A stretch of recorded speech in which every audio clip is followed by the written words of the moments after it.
Final Fantasy VI Worlds Collide. As I mentioned, it's a randomizer for Final Fantasy VI. And what is randomized, you might ask? Well, the characters that you start out with, their commands, the bosses that you fight and where you find them, the spells that espers teach, the enemies that you run into, all a bunch of really, really interesting stuff. It's basically like a treasure hunt for Final Fantasy VI. And what's the objective of this randomizer, you might ask? Well, it's to unlock and defeat Final Kefka. And as you see on the screens here, we have to do it using 3 different objectives. We have to recruit 7 characters, to find 9 espers, and defeat the dragon that's in the Phoenix Cave. So that's where the gold numbers are on the bottom of the trackers there. We are going to start with 2 characters. We don't know which 2 they will be, but you do get 2 characters to start off. If you recruit 9 characters and find 10 espers, so if you get a little bit more than what's required for unlocking Kefka, in this particular seed, you can skip to the boss gauntlet at the top of Kefka's tower, where you fight the Infernos, the Guardian spot rather, and the statues in the vanilla game. Interesting thing about this flag set is all of our party has auto overcast status. So what does that mean? In the vanilla game, Goddess casts that spell, and it basically turns your characters into a zombie when they die. So in this seed, Phoenix Downs, the life spells, they're not going to do much for you because your characters will turn into zombies instead of being wounded. So we're going to see our runners pick up a lot of revivifies here. To go along with the Kolingin flag set, in case I didn't mention that earlier, that's where the Phoenix Cave Dragon and the zombies come in, you know, because Rachel was basically being kept alive as a zombie the entire time. We also have a steal setting set to always, so if a runner uses capture and or steal, they will always get the item from whatever the enemy is that they are going to be fighting. Chests are 100% random. So normally there's shuffled plus some percentage of random, but since we're not thieving, we're treasure hunting, as Locke would say. There's lots of good stuff in treasure.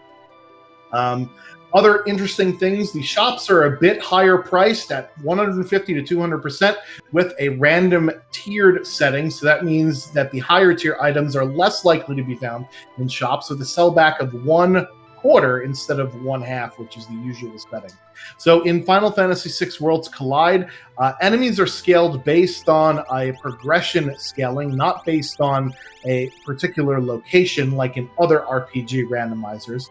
So the scaling in this is the number of characters you have, the number of espers you've found, and the number of dragons you've killed times 2.5. And since we start out with 2 characters, that means that is 2 times 2 times whatever a half of 2 is, which is just 1, right? So our enemies are going to be at level 4 to start out, which isn't very great, but that's basically how it goes. So we are just about to get started and get underway, and I am joined by one of my co-commentators tonight, Goku Black. How are we doing tonight?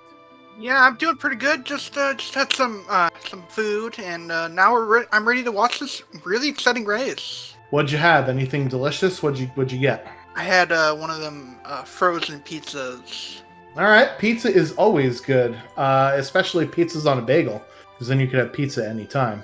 Anyway, so yeah, I basically explained what we're doing tonight with the Kolingin flag set. We're going to get 2 characters to start off with, so we'll see which 2 of them there are. And one of the other interesting things about Worlds Collide is that we have this concept called character gating, where the events that you do in the game correspond with the characters that you have recruited to your team. So we will say have access to certain world events, which will yield us those rewards. And it looks like... And we are taking off here! Looks like Sabin and Cyan. Yeah, so Sabin and Cyan, Sabin with Throw, and Cyan with Morph. So this will be an interesting start, because Throw is one of the more powerful abilities in the game. So that'll be really nice to give to Sabin. And we do give our runners also Moogle Charms so that they could decide to not fight any of those random encounters, or they could take it off and instead get some grind fights underneath their belt. So all 3 of our runners here heading into the Returner's hideout for some looting with 100% random chests, Goku. That is what I'd be doing, looting as much as I possibly can. Yeah, for sure. Not sure if I would have skipped the beginner's house first though. Yeah, Beginner's House does have a few chests in it. The problem is that it is relatively slow compared to the rest of the checks here. So that might be why you might see some runners holding off for a second or two on the returners hideout. It's You do have an not the experience returners, the classroom. Oh, where was the experience egg? Was that for sale or is that in a chest? That was in a chest in Nars. Oh wow. So Early that experience egg. that will double all experience on a particular character. That is an extremely helpful relic to find early because it does double all your XP, like I mentioned. So that is the single best thing you can do in the game is to get levels underneath your characters. Because every single bit of damage that you do is also based on your character level. So yeah, levels are extremely important here as all three of our runners head over to the returners hideout where there is 9 more chests. So again, with this particular flag setting, with looting being very, very lucrative, no pun intended there, we are going to see a lot of looting here. That's normally what the first 5 or 10 minutes of a Worlds Collide seed is anyway here. So, Schwantz, I have a question here. Where do you think our runners are going to get their grind fights at? So, as I mentioned, Worlds Collide is character gated. So, with these 2 characters, we have access to a couple of different spots in the world here. So, Sabin opens up 5 different checks. There's an Aura Lance in a chest if we get somebody with jump or some Dragoon boots later. So Sabin opens up Barren Falls, the Phantom Train, the Collapsing House, Mount Cults, and Imperial Camp, which is, I saved that last on purpose because that has 4 forced encounters with no boss. So that's usually a spot that most runners will go to first for getting their levels underneath them in their grind fights, because we do start at level 3 here in this seed. Meanwhile, Cyan opens up also 5 different checks, but in 3 different spots. The first of which is Mount Zozo, where he's writing those love letters in the vanilla game. The next one is Doma Siege in the World of Balance, and then Cyan's Dream, which is Doma Castle in the World of Ruin. That's a 3-part check with 2 bosses. So out of those different options, Goku, I like Sabin's the best here. What about you? Yeah, considering you don't have to fight a boss, and then correctly after the check, you can heal yourself at the full heal where there's a boss. You full heal before the boss, so that's generally what I would think to do. Yeah, the nice Barren Falls to or rather Imperial Camp to Barren Falls loop. So it looks like Honeydew is going to be selling some stuff for Warp Stones. So one thing I didn't mention actually is that all runners have the Warp spell with 0 MP to start. So those Warp Stones are unfortunately a bit of a waste of money there for Honey. And you can use them to not only get out of fights, but to get out of some of the dungeons here in Worlds Collide. And it looks like we found some tack stars over on Falcon Hit's screen. That'll be nice with our throw user here. Yeah, so we also saw early skins, so that's another thing we like to see. They were in Nurse. I believe they were in Item Shop, I believe. Yeah, so elemental skeins are basically tier 2 spells that you could throw at the enemy. And unfortunately, so stats in Worlds Collide are based on the vanilla stats within a certain range. So for this flag set, it's 80% to 125%. And Sabin's natural magic stat is usually pretty low. However, magic is very powerful early in the game, less powerful later on, although still very powerful, whereas physical damage tends to get online a little bit more lately, or later in the game, rather. So that is why, we value skeins early on, especially, Goku, as we mentioned, there are mobs to kill, and AoE spells are good at clearing out mobs. Yeah, especially, we're going to be going against some fixed encounters probably to be getting our levels, so skins will prove to be very useful. So let's talk a little bit about the event that's going on here. I briefly mentioned it. It's called Battlegrounds, and it's basically like a virtual game of Risk within the Worlds Collide community. And right now, the returners have the upper hand in the events, as they have opened up one of the bases for the Empire, whereas the Empire is struggling to hold on to some of the territories they captured a little bit early on.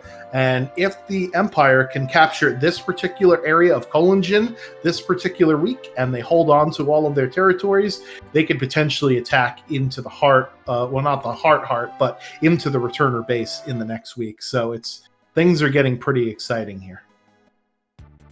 Yeah, so, definitely, this has definitely become, like... I like the Zozo fights the most. You know, you have 100% random chests, but you have that risk of, okay, I can get a trap chest in one of these chests, so do I loot, or am I fine?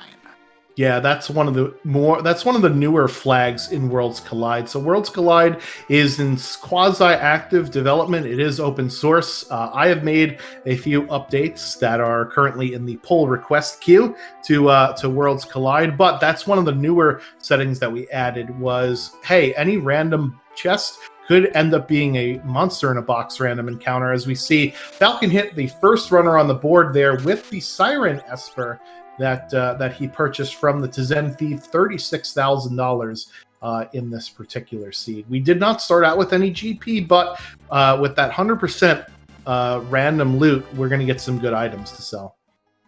Yeah, for sure. Yeah, we're also seeing some extra chests coming on guard screen. Yeah, a little Miranda action. I don't see this play very often.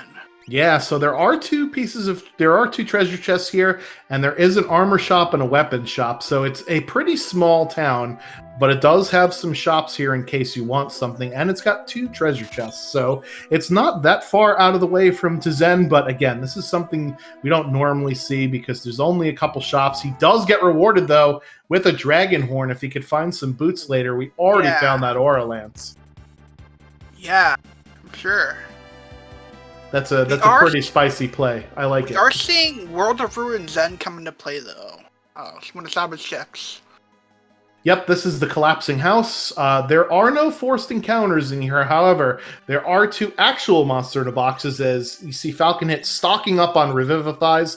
He bought 23 of them because, as I mentioned earlier, the auto overcast objective, or status rather, is on, meaning characters will turn into zombies. They won't actually die in this seed. And he buys some more of those elemental schemes you mentioned earlier before heading into the collapsing house. There are 2 monster in a box chests in here, so we'll see if he decides to pull on either one of those as he's going through. But we do know that this is not a character. We do know that it's not a character because of the imp spray. We are seeing the monster in a box, number 1. Just Lobo. Yep, this is a pretty free one. Even 44 damage will take it down, so there's a little bit of levels. And Gar does find some Dragoon boots there in the relic shop in World of Balance Thamasa. So he's going to have himself one endgame build already right off the go here with the throw ability, which is basically an endgame build as well. Yeah, we're not fighting the Telstar. We're just out of here. Nope. Peace out, Cub Scout. And Gar finding a force armor there as well. So some pretty good loot there in Thamasa for anybody that wants to go over there. Usually Thamasa is reserved for if you find like Strago or maybe Realm, because Realm's check is sort of nearby. And it looks like Gar heading into some of the lesser traveled shops here in Mobliz. I think he's also looking for those Revivifies. Very important to have those in this seed. Yeah, so another thing, Honeydew going into the World of Ruin, Solfigaro, something that I tend to do only if I have Edgar, because it's discount, but sometimes you do go in there looking for stuff. Yeah, the chests are pretty free in there. They're pretty packed in and close together. And on top of that, as Falcon hit, picking up an economizer for some early MP casting there out of the collapsing house. So not progression, a high tier item. So some of the checks do have an option of giving a high tier item instead of our progression. We like to call those dead checks, and we don't like to see dead checks. Cursed ring there for Gar in that relic shop. I always buy that because you never know if you're going to get any sorts of instant death in your seed, and that relic will teach you instant death. Looks like he's having some indecision here. Yeah, it looks like Falcon is taking the lead on Fausto Figaro. Meanwhile, Honeydew is going to do the grind fight. Yeah, this makes a lot of sense here to head over to Imperial Camp, as Gar is going to follow him in shortly behind. Going to put that experience egg on our throw user Sabin. That makes a lot of sense. Throw is an ability that is great on its own. You don't really need to do anything else with that character for basically the rest of the seed. You don't have to come up with a plan for it. So our runners, while they are... Ooh, there's a red jacket that's nice for Sabin to use. While our runners are concentrating on what's immediately in front of them, they're also constantly thinking about, what am I doing for the end game? Because we have to prepare for Final Kefka at some point. So that's why we see the experience egg going on to our throw users. Yeah, slight differences here in battles. Honeydew getting an undead mob that we could just easily Phoenix down. Unfortunately, not going to give us any experience, just a relic of the hyper risks. That was the trap chest. Oh, I'm sorry. You're absolutely right. So Falconhead is going to do Mount Zozo. I love this play. Yeah, so Mount Zozo has an optional dragon that you can take, but there is no boss at the end of this particular check either. So we'll see if Falcon Hit decides to take on that dragon. Remember, there is one required dragon in the seed in the Phoenix Cave that everybody has to do. So that's why you see the gold 1 there. If Falcon Hit decides to take this dragon, what I'll do is make the gold 1 into a 2 so that we know that he still has not yet defeated the Phoenix Cave dragon. And meanwhile, our upper runners are just going through the motions here of fighting off the grind fights here, and they're pretty decent ones. They're PM Stalkers, which are very easily killed, and they do drop some decent experience, but even better than that is magic points. Unfortunately, neither one of those runners picked up Siren at the Zen Thief to be able to take advantage of that. Yeah, for sure. Another Esper, so we are now 2-2 on Falcon side. Yeah, so Falcon Hit grabbing this Esper here. It'll remain to be seen if he is going to warp out here or if he is going to take on that dragon. Meanwhile, it's also an Esper at the Imperial Camp. We knew that because of the soldier sprite that's fighting off the other soldiers, which is always awkward. Grabbing that red jacket. Tree Talk Esper. Meteor's pretty good. Yeah, Meteor will definitely help out in a pinch. And Honeydew finding out the hard way that these Inuos have really high magic defense. So those elemental skeins are not going to do very much. So he's going to have to start throwing some weapons. And there you go. Just yeet it at the problem. I mean, that's what we always do, right? Yeah. We just yeet the problem. We just throw first and ask questions later. Meanwhile, Gar going for this, not doing the falls. Surprisingly. Yeah, not yet. We'll probably see that at some point. Unfortunately, these bolt edges are not going to hurt Flame Eater. Flame Eater is only weak to ice and water and wind, weirdly enough. Because in vanilla, in vanilla, Shrego is supposed to use Aqua Rake on this boss, and Aqua Rake is both a water and wind spell. It's not even a ice spell. So it's not.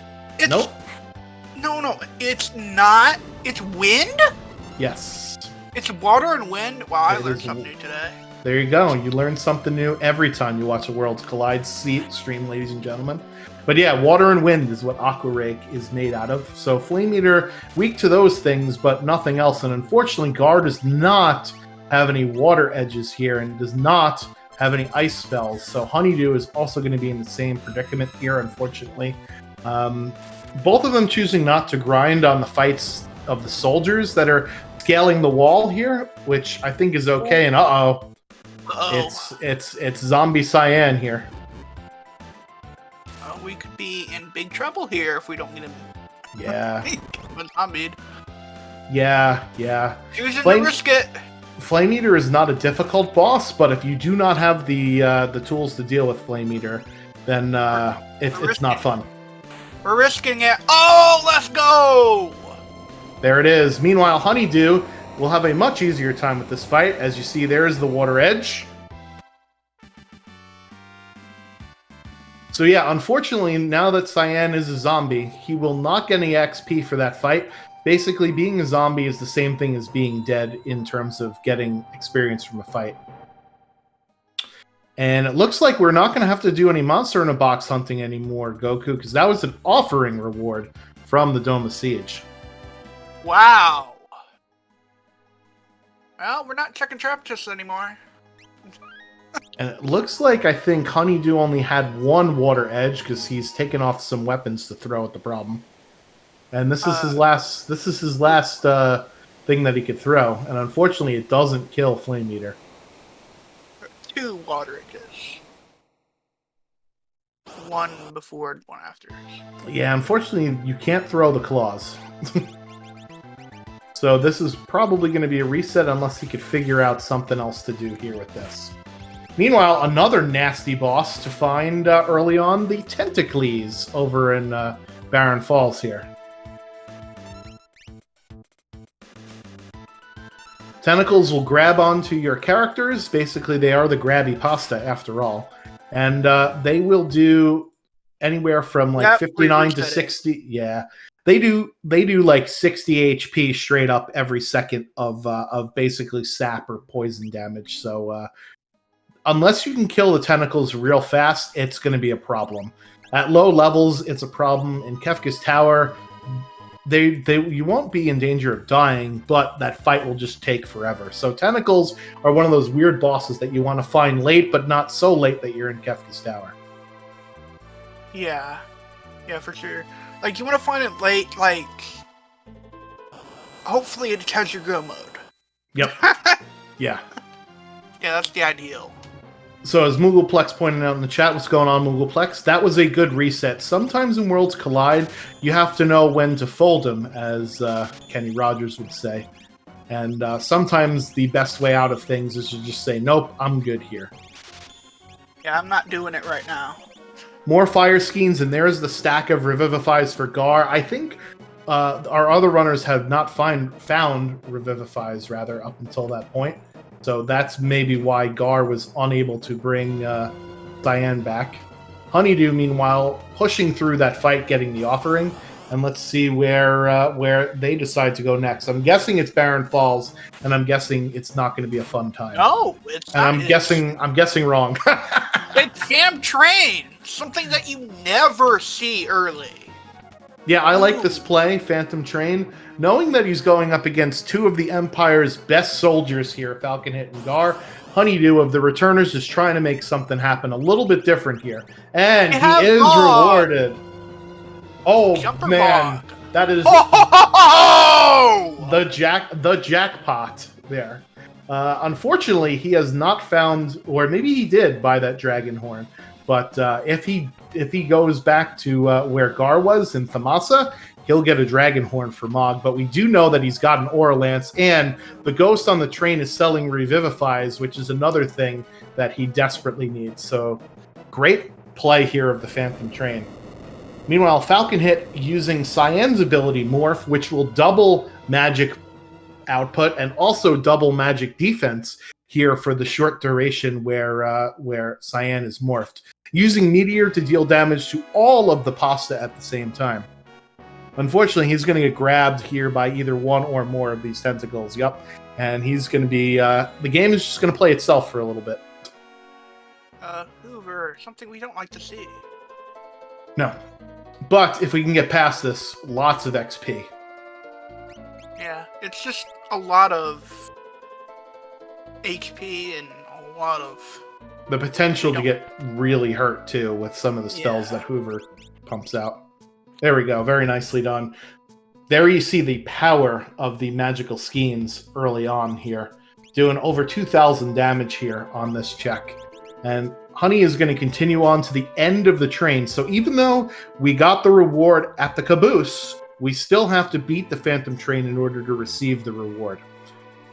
So one forced encounter. We can go up to these ghosts and say, "Fight me, bro," and some of them will fight you. But there is a boss at the end of the train, and there's a potential monster in a box. But as I mentioned, Goku, I don't think we're going to see that with the offering reward there at Dome of Siege. Yeah, unless you're going for a second one, but... Or maybe you want Gigantos for XP, or maybe a Minerva, because you can get pugs, and it looks like Honey is going to be checking out this train car here with a couple of chests and our monster in a box, a couple of diamond pieces of gear. Oh, we're not going to the trap chest, but we are. Oh, Gar is going into the dream. Yeah, so World of Ruin Doma for Gar here with Cyan's Dream. This is a 3-part check, and once you start it, you have to go all the way through. First boss here at the Stooges Gate. This check can only reward an esper or an item, so we'll see what he gets if he can defeat the boss. Falconit, meanwhile, making it out of the Grabby Pasta fight for Shotes. So he is already up to 4 espers there at the bottom of Barren Falls. Oh, this is going to be almost trivial with bolt edges.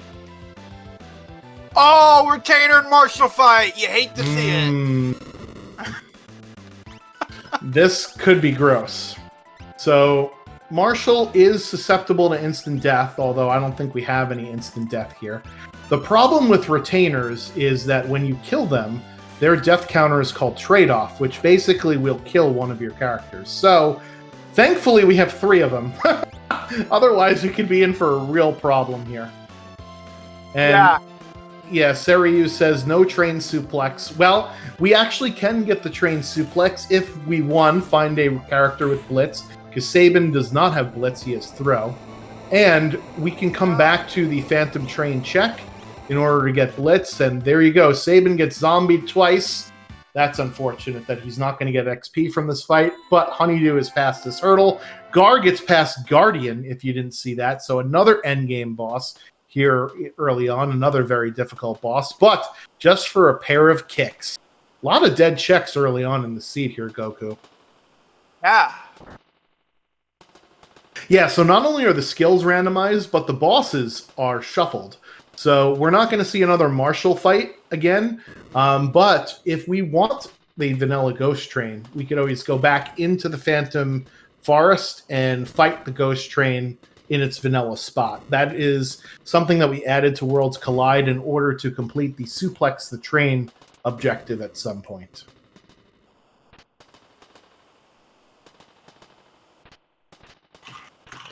All right, I am going to do some administrivia, Goku, so I'll be back in just a second, because it seems that our other commentator did not get the message about where to go. So give me 1 second here. All right. We are... Yeah, I have Honeydew on the technical fight now. So, see if they can... looks like they'll be able to. It looks like they'll be able to easily. So, let's see. I mean, I know Mug's probably gonna get grabbed here, but... let's take it quick. Oh. Right over. Yep. Honeydew makes it past!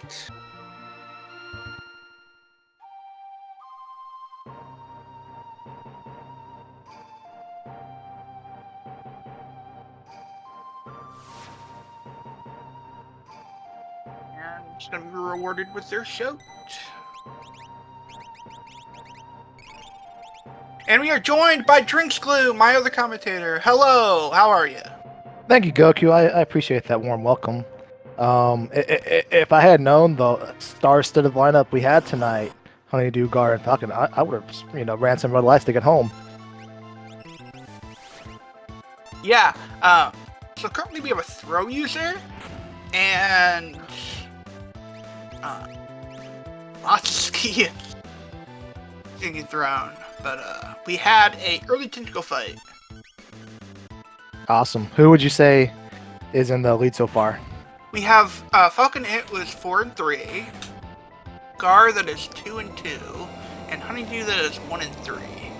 We're 25 minutes in. Beautiful. And again, as I mentioned, we have two of the best players in community right now. In fact, 1 and 2 from the past Ultra season in the highest division, Gar and Falcon Hit, and this is a pretty star-studded lineup. I'm really blessed to be here. Yeah, definitely. Phantom Train is retainers and marshals. Oh no. I'm back attack. We did at least Marshall fight. we did at least get Jump Mog out of the situation, and we had an Aura Lance from an early check. So that's really nice to see. That's always beautiful. You love to see that. And I see Falcon Hit, running to the bad news of what was facing him on Phantom Train. Yeah, we're just gonna get jumped. We're just gonna jump with Mog and just hopefully he doesn't get zombified. Yeah, Retainer Marshal is probably the second hardest martial fight behind the Soul Dancers that just throw you to death. I don't know. I also don't like the Fortis or the Tyrannosaur. There's a lot. So it's interesting because we just decided that Marshall with just Lobos was too easy. So we put some other goons that get randomized in with the Marshall fight. I really like that. Oh, I forgot about Ogres too. Ogres are bad too. They are, but Ogres can die pretty fast. It's just when you're ill prepared, I think they get you, but they all sting. And Yeah, so in this one specifically, the collagen fight set, when you lose your HP, you become a zombie. So we are really stocking up on those revivifies. Unfortunately, Sabbath is not getting experience. Oh no, and that's the thrower as well. Yeah, we did find an experience egg early, and it seems all of our runners decided, hey, Sabin needs the experience because throw, Unfortunately, he is the one that has not finished both of those Phantom Train fights here. And more grabby pasta doing what they do, just wasting time. Thanks very much, game. Oh, and did we get an accidental run into Doomgaze for Honey? We did. Yeah, we did. Oh, luckily it's just Daddy Luma. A flying ninja. This guy. Yeah. Imagine you're going along on the airship, you're cruising around. Oh, look, it's a pretty wasted world down there. Oh, wait, there's a goose-necked, high-flying kicking machine coming at my way. It's pretty much Yamcha if you ever figure out how to fly. he's flying anyway? That's what I'd like to know. How is he flying in the air? I mean, look at those pants. They're so aerodynamic. Of course he's going to fly. You see the tassels on the side? That's totally for the good airflow. But this will be interesting because whatever this is, unless we find Setzer later on, Honey is going to be the only runner that has this. Yeah, for Honey's due sake, I hope it's something good. I wouldn't even be mad if it was an item like an experience egg or a Lumina that one of his guys could throw or wear. It's an Esper. Odin. Yeah, I'm really curious what that Odin does for him. It's still relatively early, or if that's a +2, a good stat, that's gonna pay off big time. Yeah, throw that on Mog speed +2 with your jumper, and you're good to go. Beautiful. Well, are we gonna win or we're gonna lose this fight? I can already tell you. Yeah, I think so. Yeah, that's an unfortunate. That is the second time that Gar has eaten some bad Italian food there at Barren Falls. Falconit, meanwhile, getting the news that he doesn't have to go for Monster in a Boxes anymore because he got an offering there at Dome of Siege. He has avoided a lot of the dead checks that our other two runners have fallen into. So I think what we'll see is a bit of a catch-up play here from our other runners now. where Falcon Hit, got the checks earlier on that got the rewards. We are still going to check those. Oh yeah, presenter. We don't want anything to do with that. No, we don't. Smart reset right there. Yeah, reset. Presenter reset.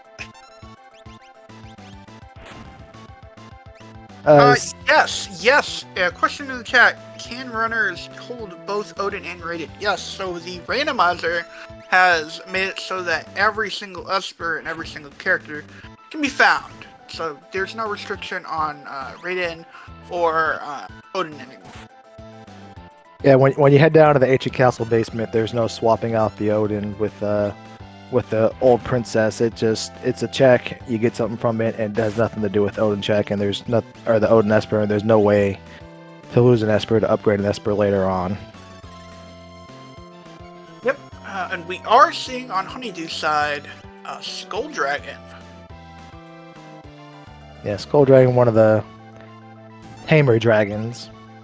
As I say that, he's about to take down Sabin. But it's fine, because we got him. We are seeing Moogle Defense on Falcon Hit's side. Will Falcon Hit be the first one to do Moogle Defense, or do we know it's down here? He is the first person to do Moogle Defense. So, So what bosses are left in the pool that we still want to see? Obviously, Magimaster. We got Doomgaze Spicy Chicken left. We fought Guardian already. So we're just gonna curse the runners now. Yeah. Is that what we're doing here? I mean, believe it or not, mentioning his name has no bearing on him appearing. It just feels that way. Yeah, so we saw the annoying retainers with Marshall. We've seen the tentacles, which are really annoying to get early. We saw Guardian somewhere. I think Falcon Hit fought Guardian, which is not a fun fight. I believe. Oh, that's right. That was Gar. Never mind. You're absolutely correct, Goku. So those are the bosses we've seen. Yeah, French Vanilla Welk here, down getting rescued by the Moogles. Yeah. Falcon Hit was thinking about that Pearl Rod. You want to take this thing down before it goes back into its shell, or else you're just going to waste 30 seconds waiting for it to come back out. But he gets him before he goes into a shell. Get it before it goes in the Gru hole. Yeah. And we are seeing Paratrain on Gar's side, and Honeydew taking the Dream. So we're seeing a lot of backtracking here. So Goku, is Gar the only one that has the horn? He might be. I think so. Oh, Gauntlet Horn with that Lance is going to be huge damage. Yeah, because he found the Dragon Horn for sale in World of Balance the Masa, and I don't think any of the other runners have been there yet. Amazing. Gar is also showing off some tremendous knowledge right here. In the first two carts, the second ghost from the right will always be the item shop one, and it's always worth a check in my opinion. It's a real convenient stop to pick up some Phoenix Downs if you ran out short, or some more Febrifies in this case, the case of this flag set. Oh, and I forgot about the other early boss, Flame Eater, for which you needed water edges or you were in trouble. So that was early game. The bosses weren't bad, just the circumstances were. So let's hope that our runners continue to get bad boss. No, I'm just kidding. Let's hope the Imperials do and the Returner does not. I think the opposite. Oh, was there a Gerard? I think we saw an Edgar there. Oh, and a Realm too. Couple characters at the top of Norsh. Nice. Ooh, are we gonna see Kefka Darth required? Edgar's check's actually gonna be something useful? Say that Falconet was not the only one who saw the Dragon Horn, considering Gar just did a multi-jump with Mog. I think our questions have been answered.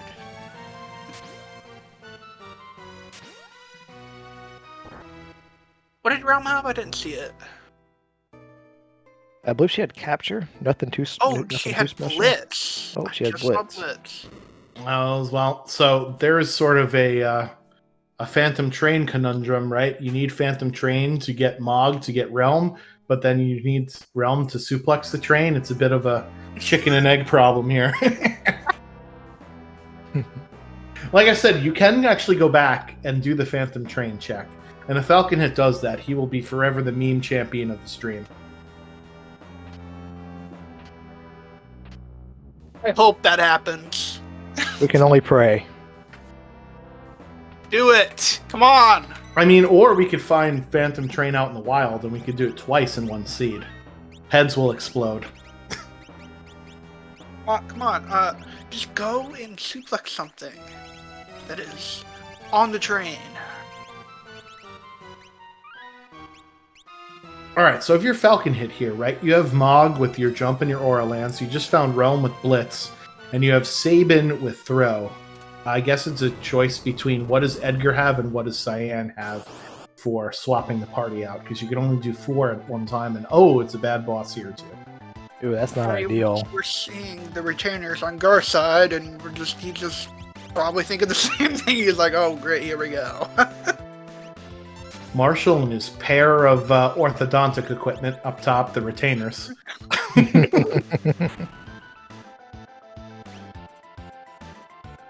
Commanding retainers. So to answer your question, Swamps, I think it's going to depend on just what Edgar has. If Edgar has anything of decent use, I think you go ahead and make the switch. If there's anything in the inventory that Edgar could go ahead and throw on later on, like an Atma weapon, then I'd make the switch. But if I have nothing for him and there's no ability that convinces me to switch, I just leave it and Cyan will be the default. Stand there and cast whatever calmness protection I have and just support the rest of the game. Yeah, for sure. That can definitely be an option. Yeah, the whatever one's like the upgraded one seems to be the best bet. All 3 times we fought the retainers and marshals, Sabin's the one who got zombied. Is there a pattern here? What are the odds? Well, they're 1 and 3 or 1 and 2 because Mog was in the air. Well, the thing is with retainer, right? The trade-off is a counterattack to the thing that killed you, and we've been juicing Sabin up with that experience egg, not the testosterone, because he is not a gym rat. He is not a oily muscle head, as Ultros claims, right? So yeah, that's why we're seeing Sabin getting killed with it, because that's but he hasn't blocked it works. once. Natural Magic GP Rain Edgar is going into the party for Falcon Hit. I think that makes sense here with better equipable options, right, for Edgar. If we find one of those big beefy swords, he could use that later as well. Yeah, just the natural magic alone. In case you look into a warp or anything useful is better than what Cyan brings to the table. Yeah, because he's got, Morph is, it's okay, and it can only be used in certain situations, whereas, he doesn't have that great equipable options, and Edgar does, and he's got natural magic, and, it just makes it a lot better, in my opinion. Cyan doesn't have natural magic either. Yeah, so it looks like Falcon Hit's going to go see what is on the throne. Edgar has to offer on the throne. Then I imagine he's going to jump into some realm checks. I wonder. Yep. I was like, put Edgar in the lead, please. Beautiful. I was like, wondering when Falcon Hit was going to put Edgar in the lead.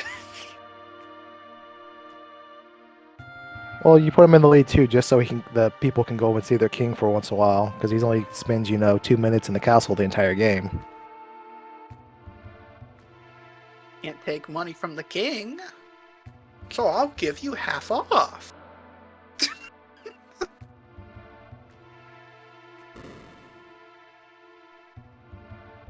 I still remember your one character, Kefka at Nurse, drinks glue.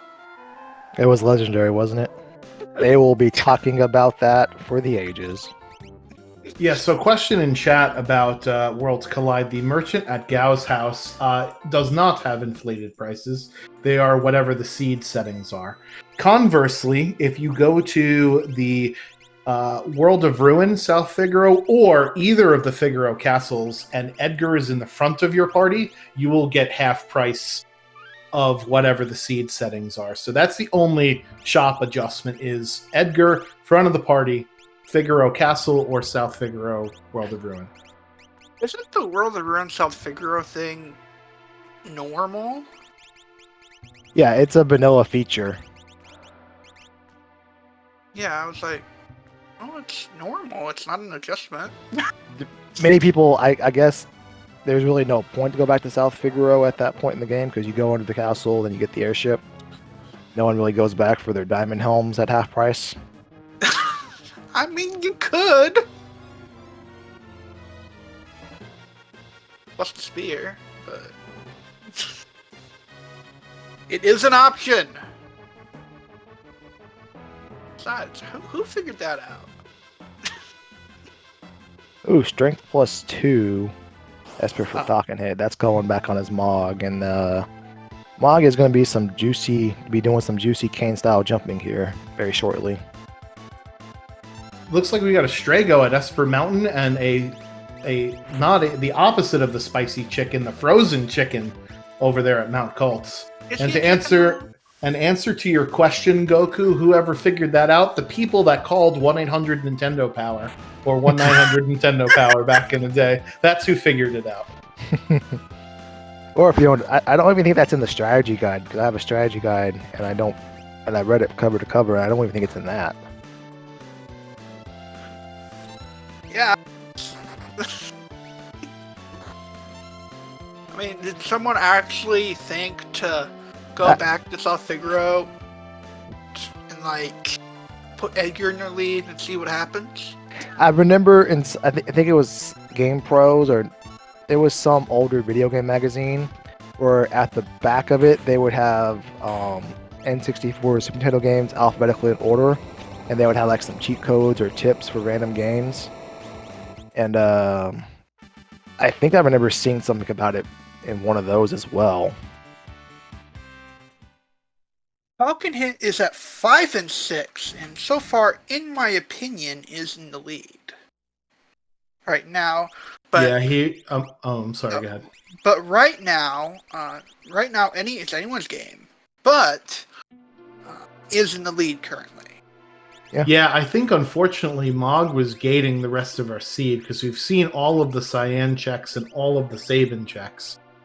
So you needed to go up to the top of Norse to get your next two characters here. And unfortunately, Honeydew is last to that party. So even though they have the clear Esper lead, just due to the nature of it being character-gated Worlds Collide, you will get more checks, and the more of the world opens to you with more characters here. Yeah, for sure. That's why I think Falconet currently in the lead right now. I don't think Falconet's feeling too good about the levels, because they're going into the Opera Dragon. Yeah, so let me ask you guys a question, Drinks Glue, first. One of the requirements for Kefka is to fight the Phoenix Cave Dragon. Are you putting that off until you find Locke or the very end of the seed? Or if you were Falcon Hit, would you have just gone and done it because you felt low in levels? It's one of those things where it's so far out of the way that you just hope you find Locke so you can pair it with a check. So it's the old saying, 2 birds with 1 stone.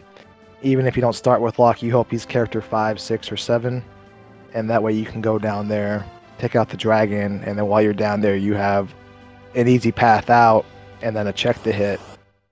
Rather than just saying, okay, I'm level 30, I think I can take down a dragon really easily. Let me go do it just because. You hold out until you find that Locke, or you have to go, and it's the only thing preventing you from going, in my opinion. Yeah, for sure. Yeah, I definitely agree with Drinks Glue on that. because if you need to fight a dragon and you don't have the character for the check, in my opinion, it's always best to do it with a check if you can. So that's why I say that. Apparently, we have Realm now with Fire 3, so I think The Realm is cooking now. Realm with what we got, you know, she has in the vanilla game, she is the character with the highest natural magic stat. All right, making a bold prediction, Goku. Are you ready? Oh boy, here we go. We A are spicy gonna- take. We are gonna see the Phantom Train and Bowser's Mansion. I'm calling it right now. And we are gonna get our suplex. That's a 1 in 30 something chance, but we'll take it. We're down to about 1 in 33, so it's about roughly 2 to 3%. But as I said, bold. Bold and almost non-realistic, but let's go with it. Yeah, well, it's also a reverse jinx because earlier I was advocating for Magic Master appear, but now I'm advocating, for some entertainment.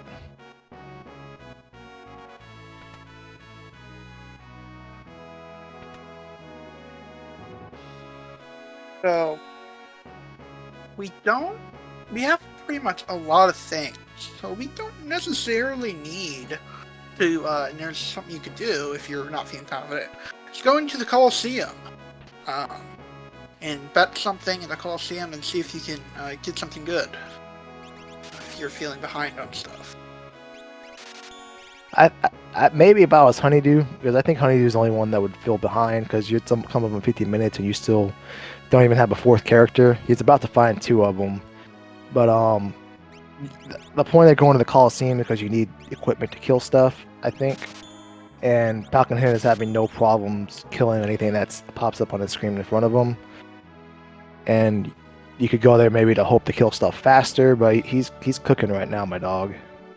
Yeah, I'm just saying, like, if you need it, you could go there as an option. If we were talking about damage and stuff earlier.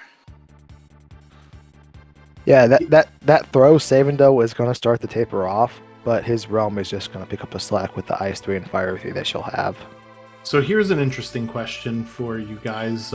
We did find an experience egg, and we've had it on Sabin, but with Blitz on Realm, Goku, do we transfer the experience egg over to maybe learn Bum Rush, or do we think we're good with our Tier 3 elemental spells? I personally, me specifically, I would take the experience egg, put it on Realm, on over Bum Rush, because it's a very easy way to do quad nines. What about you, Drinks Blue?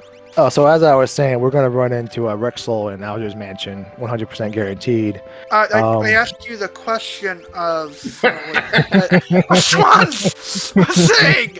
Please answer. Okay.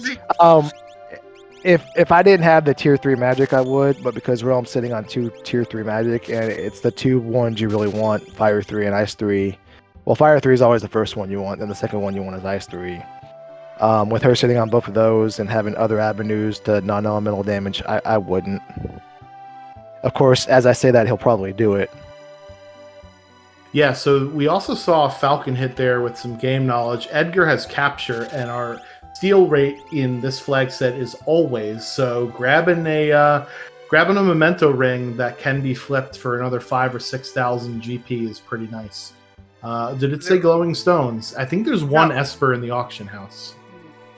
Max. Yeah, there is, but he's gonna go get some money first, I guess, or maybe He's save. got 62 grand.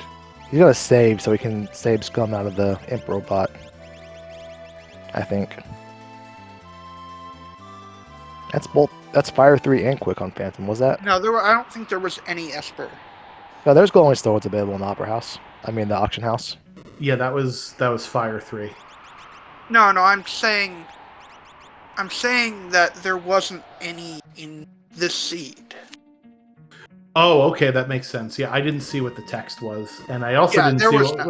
I didn't see what was at the bottom of Fanatic's Tower, but I'm guessing by the flying away, it wasn't a character. It was not a character. Now we're going to the Dome of Dream, which will also not be a character, unfortunately. Well, I say unfortunately for Falcon Hit. Great news for Honeydew, because Falcon Hit's about to, spend 8 minutes for a couple espers. Yeah, so we do get the Phoenix Cave play here from Gar. He will Beautiful. He will not get the reward at the end of this because he doesn't have lock, but you can walk out of the Phoenix Cave at the very end of it. So we can see how that's done. So there is a little window, as you just mentioned, for Honeydew, if he makes the correct choices here to go get his next character. We have not seen either one of the World of Ruin Edgar checks, and that has got to be where our next character is, other than either Ebbett's Rock or Burning House. Yeah, there's no way you go to Burning House at this point, but maybe if he does Ebbett's Rock. Maybe use him as a He's got to get Strago from Esper Mountain first. Yeah, he's got to get it after that. But I mean, at this point, you have the ability to Burning House into Ebbett's Rock. You have the Realm checks. You have the Edgar checks. Which do you do first? Well, you definitely don't do Edgar's first. Edgar's no, two absolutely not. checks I are, refuse to do Edgar's checks. He's burned me so many times. Yeah, he might as well. This is going to be controversial. He might as well have gonorrhea from the amount of times that he burned me. Okay, it's been bad going down to Edgar's checks. So, anyways, as Swans is advocating, most people like to fade Edgar's checks because there's such a huge time commitment. And when you have the longer time commitment ones and they burn you with the dead check, it's backbreaking, especially against two runners like Gar and Falcon Hit. You need any chance like that you need any chance you take to pay off. So for him, if he gets his Esper Mountain Strago, hopefully he goes straight to Ebbett's Rock, and that's another character, and that opens him up on a different path from Falcon Hit and bumps him a little ahead. I'm actually hoping we see an Edgar check and it pays off. Just to spite us. Yeah. I like doing Edgar's checks. Okay, they've been really rewarding to me. I love it because you get about 5 or 6 chests on the way. If you really want to hunt some monster in the boxes, there's 2 right there for you.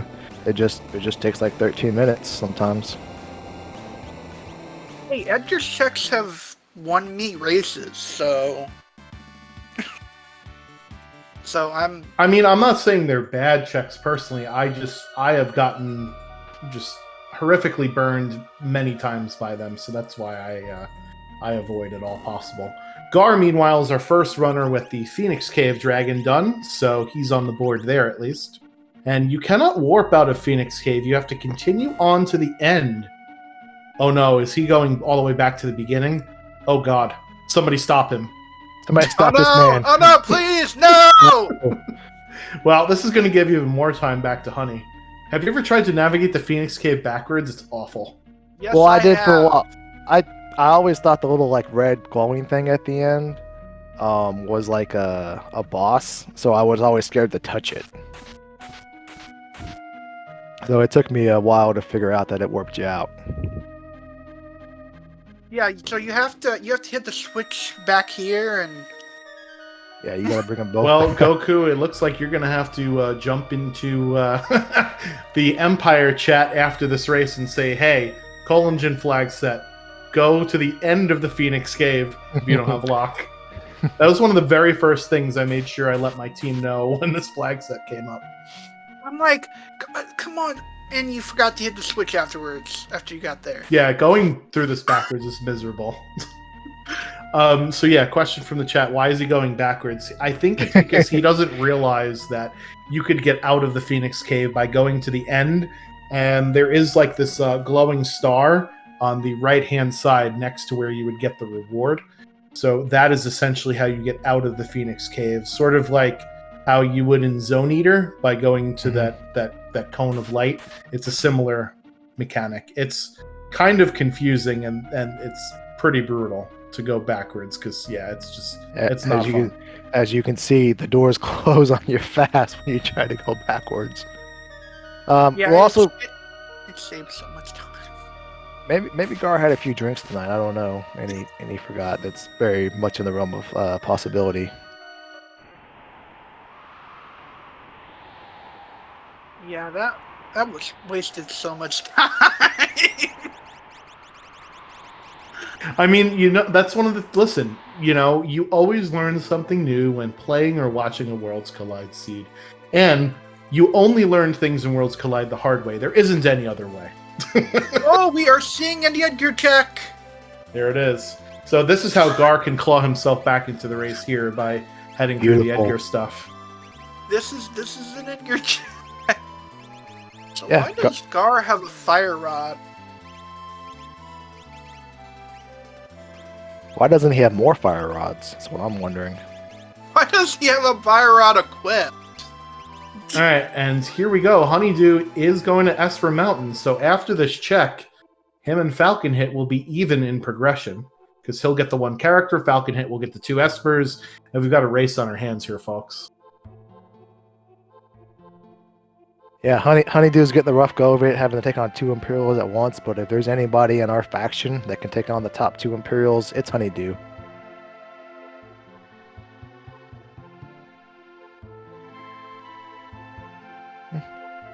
And looks like the first spot for Edgerkek is not going to be a character. It still doesn't mean there could be a character down here because we still have possibly the Ancient Castle check to go down to as well. It will just be a little bit of time before Gar works his way down there because as we mentioned, it does take a while. Oh, it also depends. We- Hey, maybe we can get the Phantom Train down here. Hopefully, I wasn't. We did also see that it was a soldier sprite. So if it's going to be a character, it's going to be at the Ancient Castle spot, not here at the Figaro Throne or wherever we are. Where are we? Where am I? What's going on? What day is it? To fill you in, it is Wednesday and it's Wednesday night. Thank you very much. And we are currently on SpeedGaming 4, so there you go. Shout out to SpeedGaming for allowing us to spew our nonsense all over their airwaves. As it is a merchant sprite at the bottom there of Fanatic's Tower. Falcon Hit with his 8th Esper. Now it's a race to see who will get their 7th character. And here's a new check on Honeydew's side with Ebbets Can I Rock. just say how many Katetsus he bought? Well, they will all be flying soon. I promise you. 31 Katetsus he bought. Amazing. All right, so here's a pivotal moment in the race. We got Honeydew and Falcon Hit tied, and we got them going to 2 different spots. If there is no character down here for Falcon Hit, and there is a character at Ebbets Rock, this opens up a whole new world for Honeydew to catch up. And Falcon Hit's having the second thoughts. He's going to turn around and get out of there and give it another go somewhere else. I like that play a lot, to peek that and say, nope, I'm going to go elsewhere first. Yeah, I like that a lot too. And Gar is pretty committed. Gar doesn't have the Espers in the bag like Falcon and Honeydew do, so he might as well finish this out, even though he's running into a tough boss and not getting the character right away. Okay, let's see how many times it takes to get Coral.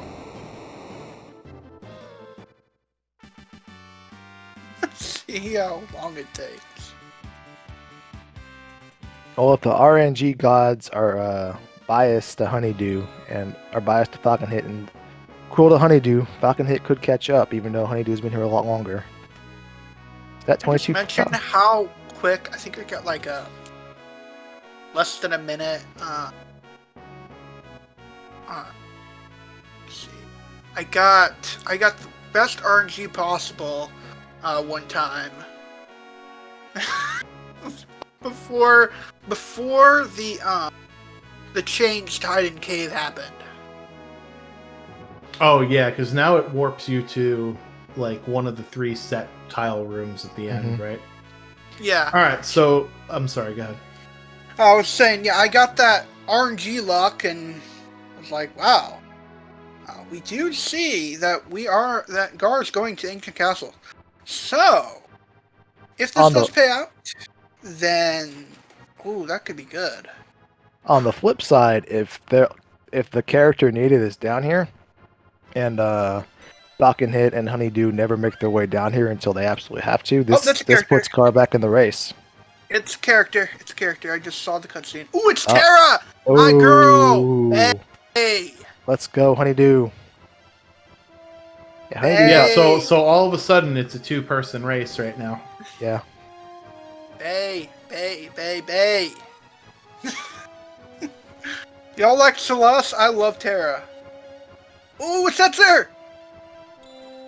Hey! Oh, There's Setzer. That's another we have a character here too. yeah, that's huge for Gar. At least it puts him on a possibly different path to catch up. Because if that wasn't a character, he was done for. Not only that, Setzer's checks are super duper fast. Yeah. And we already saw that Search the Sky is an esper, right? Because Honeydew ran into it accidentally. And we got the Colon Janin, and we have a peekable Ebbets Rock. So all of a sudden, if Gar can get out of the menu, get out of the ancient castle, and get back to the surface Menu boss. to Yeah. go to Menu boss. and go to Esper Mountain, he's also right in this race too. We Yeah, have the menu boss. because remember, Gar's the only one that's done the Phoenix Cave Dragon, although he didn't do it efficiently. He's the only one that has done it.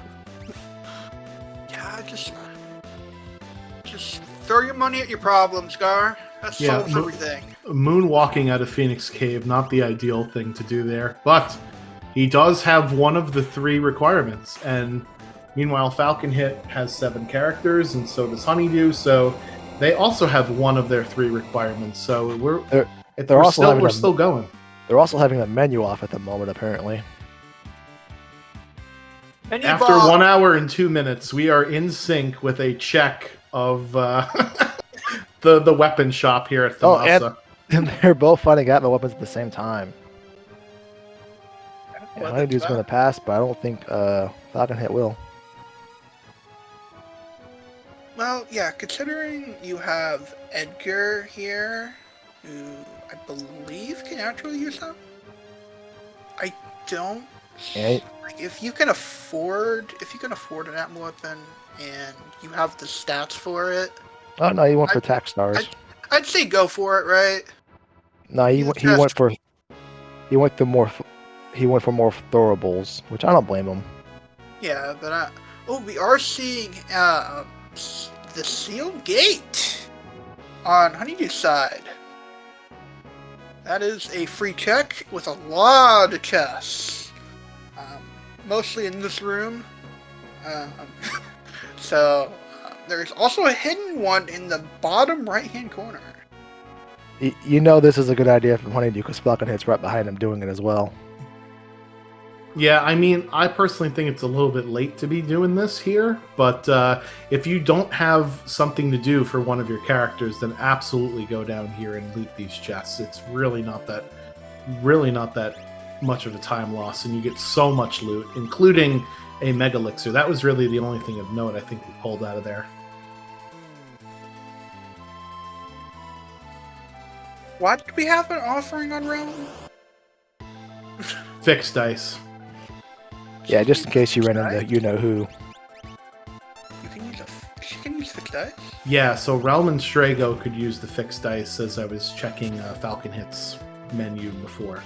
Where did we find that fixed dice? I think it was the Dragon Drop that he got, which was in Mount Zozo, I believe. I think Falcon Hit did the Opera House Dragon, Oh, you're right, yes. Yeah, Falcon. and did. nobody else did. One of these runners did the Mount Zozo. Maybe that was Honey that did the Mount Zozo Dragon. Yeah, the Honeydew did. it And was our parachute pants Dataluma in the sky. Yep. Didn't know that we'd see him again this seed, but it's a nice welcome sight.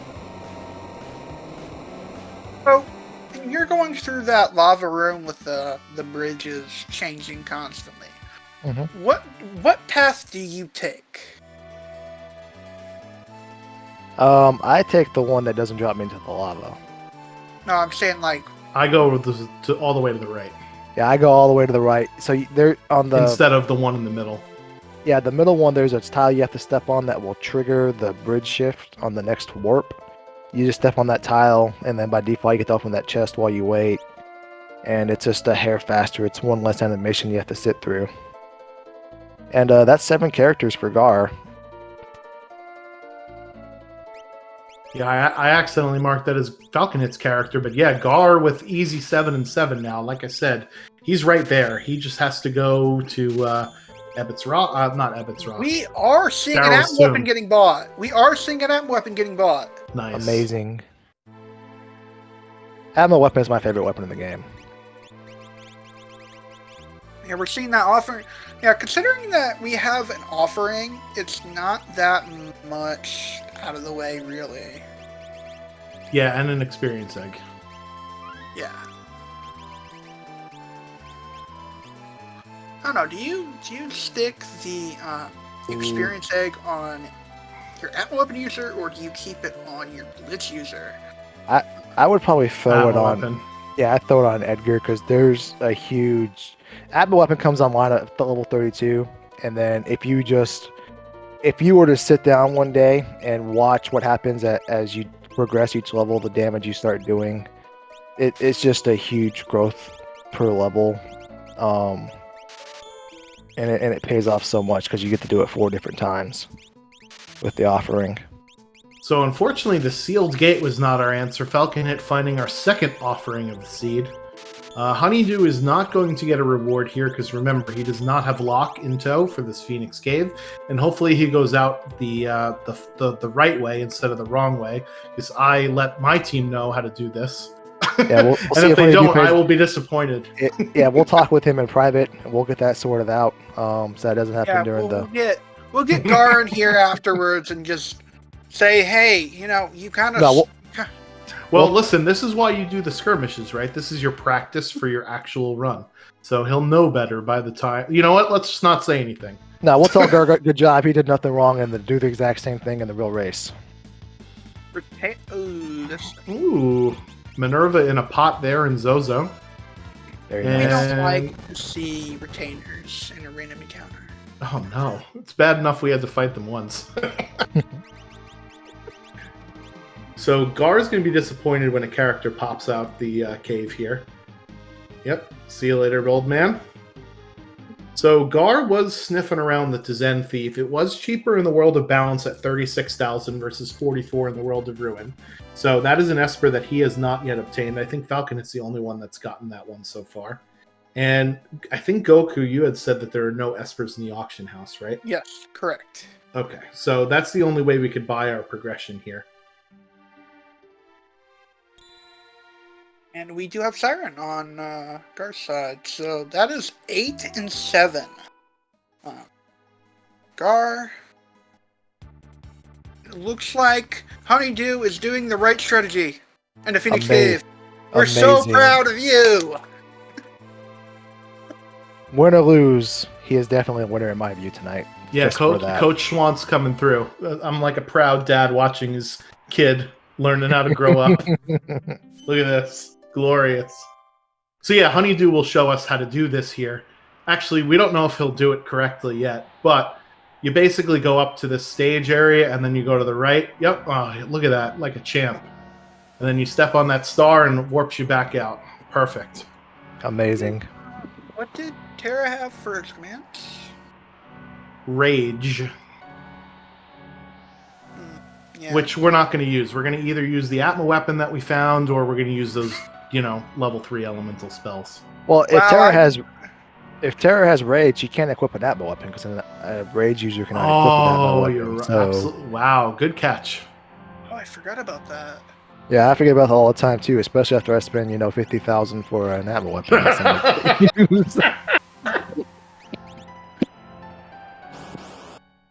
And we got go mode for Falcon Hit.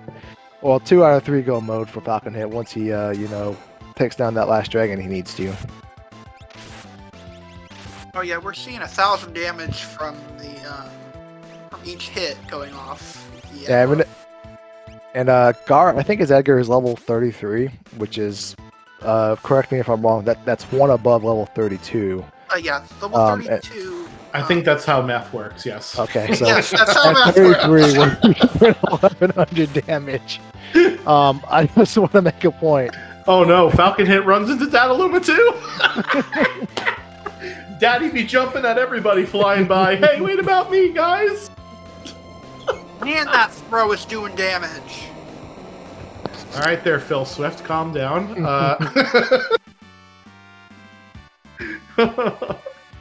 So Honeydew actually is our first runner in go mode here. Very nice. And Gar is hoping that Tritok will get him his last Esper. This is actually one of the ungated checks, so it's open to anybody. And it only rewards an Esper or an item, so it can't be a character. And it's the other Atma. Yeah, let's see how much his Atma weapon does now, after taking down a dragon and adding a few levels. Alright, at just a hair under 111, Honeydew is in Kefka's tower. Falcon Hit, meanwhile, going into a different part of the game where you have to split your party. This is Phoenix Cave for him. Alright, Goku, what do we think? Is he going to go out Phoenix Cave the right way or the wrong way? I hope he does my league a favor. Goes the right way.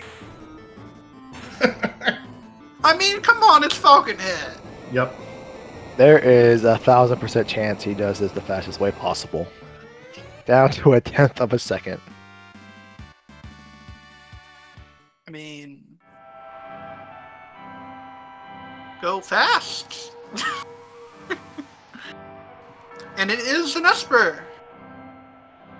Yeah, so that's go mode for Gar. Honeydew and Gar are going to beat Falcon Hit into Kefka's tower, even though, 30 minutes ago when I stumbled into the broadcast booth, Falcon Hit was way ahead in terms of progression.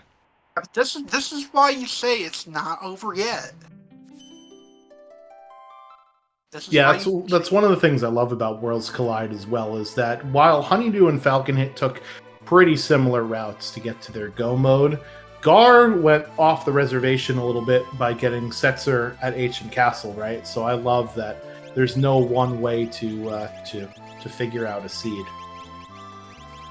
Well, it is if you... Most of the time there isn't. I was gonna say, I would have to disagree some of it. Gar saying... Gar leaving Cyan all alone. So Cyan... I thought it was bad enough that Elaine and Owain did that to him, but Gar's gonna do it to him too. Jeez. What a jerk. Speaking of bad bosses, that was Goddess over there for Honeydew. But no problem for Honeydew whatsoever. That is at the Inferno spot, so that's not fun at all. I want to shout out our runners, so go ahead and follow our runners. A great community as well. Go follow. Yeah, ladies and gentlemen, if you love spinning cheeseburger gifts, you will love I Am Gar's stream. Just give it a check out next time he is online. I give it a check it out now, and I stare at that thing for hours sometimes. Came for the gameplay, stayed for the spinning burger. I mean, you can't say no to a spinning burger. No, and it's clearly like one of those microwave cheeseburgers, so extra sodium but extra delicious. So that's why all of our characters are zombies. All the sodium in those burgers here. What I don't understand is that Gar doesn't have an experience egg on right now. I think he'd like to... Yeah, so in Kefka's tower, right, I like to just simply, get my party through the tower as fast as possible, and I don't care about the levels that I'm gaining in here. They're inconsequential, right? Your party has been split up into 3, so essentially you have a party of 2 strong characters, a party of 1 strong character, and another party of 1 strong character. So I want to keep my best relics and my best equipment on my party, because I'm not fighting a fair fight, essentially. I'm not fighting with my full cast. So I understand taking the experience egg off here. That's very bold of you to assume that I have 4 strong characters on the tower. I'm lucky to have 2. That makes it even worse to put the experience egg on. I mean, what if you need the levels? And well, there is a difference between unlocking Final Kefka and being Final Kefka ready, sometimes those don't go hand in hand. Yeah, yeah. It's like, what if you don't have? What if you need the levels, right?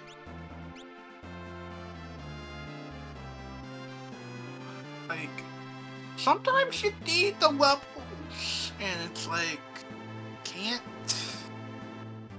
can't beat Final Kefka unless you get those levels.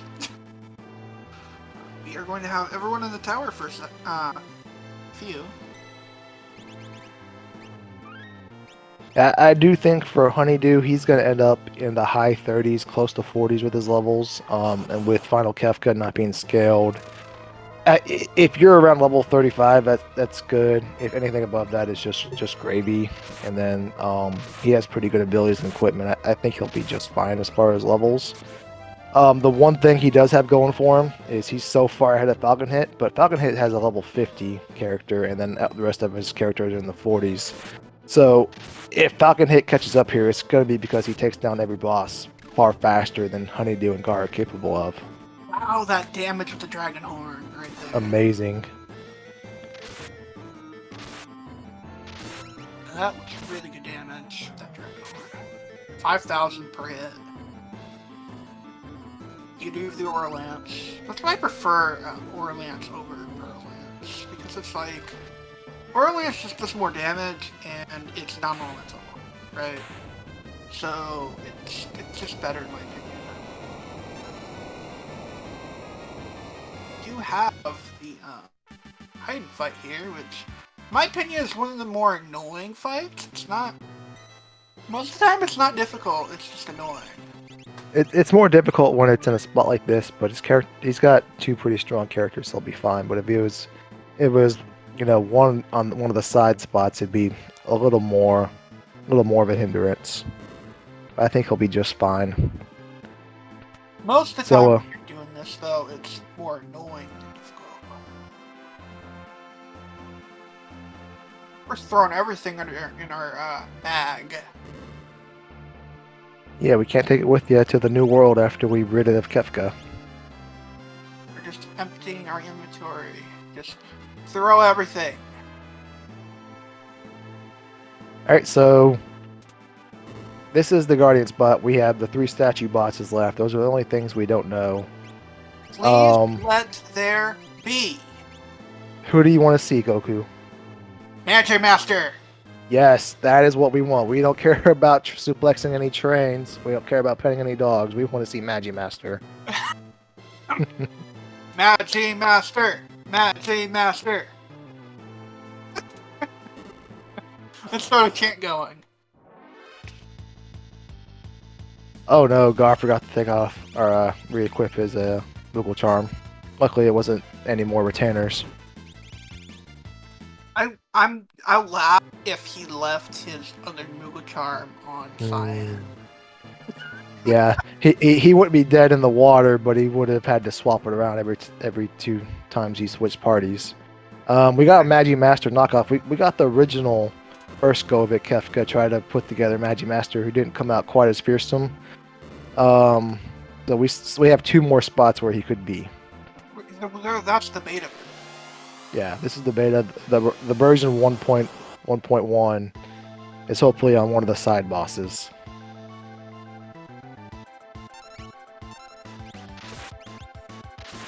Well, we're just gonna be swinging with Edgar. Swinging with Edgar and jumping with Mog. Yeah, he's got to be careful because his Edgar may take out all 4 of the Haydn Knights, and when you do that, Haydn doesn't get too happy with you. Yeah, it looks like that's what Edgar's going after.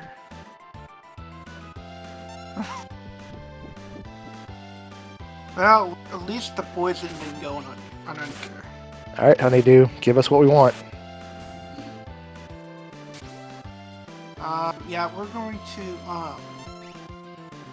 see some rage. Oh! Oh, but he doesn't have Realm! No realm! Boo!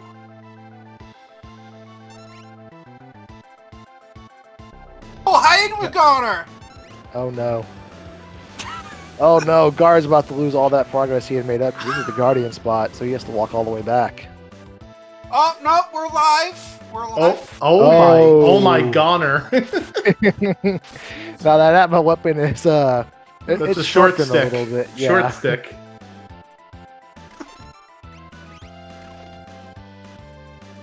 Really nice vanilla game knowledge there from Honeydew, using that fractional damage spell, because knowing that Phantom Train is undead and susceptible to it.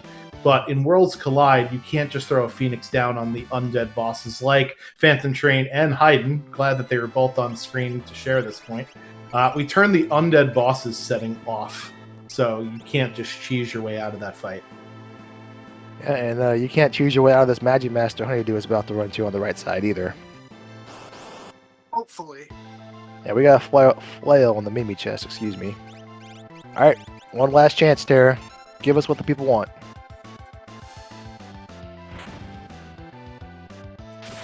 It is. The suspense is unbelievable.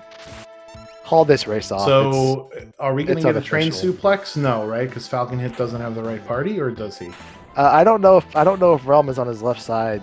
So there's a 50-50 chance Falcon Hit could suplex the train. Gar. So there's a Gar as well, because I don't know what side his Realm is on either. I believe There's a Guard s- did. So we got two 50-50 chances of that happening. Hey, we got North Blaster going off at least. Doing something. Yeah, we'll find out. Look We'll at find out. that 9,200 damage from a Gatetsu. That's ridiculous. Amazing. Oh, we even have a Shock Terra. Shock Terra. Oh, Yeah, the no, time- it's rage. It's rage. Oh, he had the rage. Oh, I see. Love to see it. And it looks like we're gonna get a suplex from Gar if he's nice to us, because his realm is on the left side where Phantom Train resides. Oh, and he even has Go-Go to mimic it. That Come on. Narappa fight was a bit of a sketchy That was- one there for Honey as well. Yeah, the clock almost ran out on him. That's- Are we gonna get it? Are we? No, boo. That's the only reason why you would ever lose that particular fight. Unbelievable. He might be going for the suplex win here. Suplex at the end. Maybe, or he's just not a fun guy in my opinion.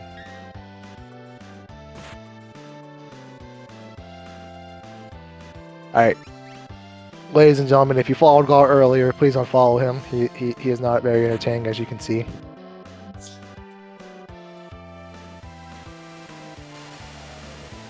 Well, I mean, he's automatically disqualified even if he comes in first, right? Yeah, obviously, and there will be no interview, and he is disqualified from all further competition. He will not be getting a Christmas card from the moderator team. No. He is banned from all future events. Boo! Guard! Boo! But Gar boo. did catch up a lot in this, so he's ahead of Falcon Hit and just behind Honeydew, who I think has about a 2-minute or so lead at this point. I can't believe that Guard didn't suplex the train. I don't want to believe Gar wouldn't suplex the train. Yeah, Falcon Head is not going to be able to give it to us either. So, ladies and gentlemen, we apologize. There will be no suplexing of any trains tonight. And I guess we get back to this stupid race and not the train thing, I guess.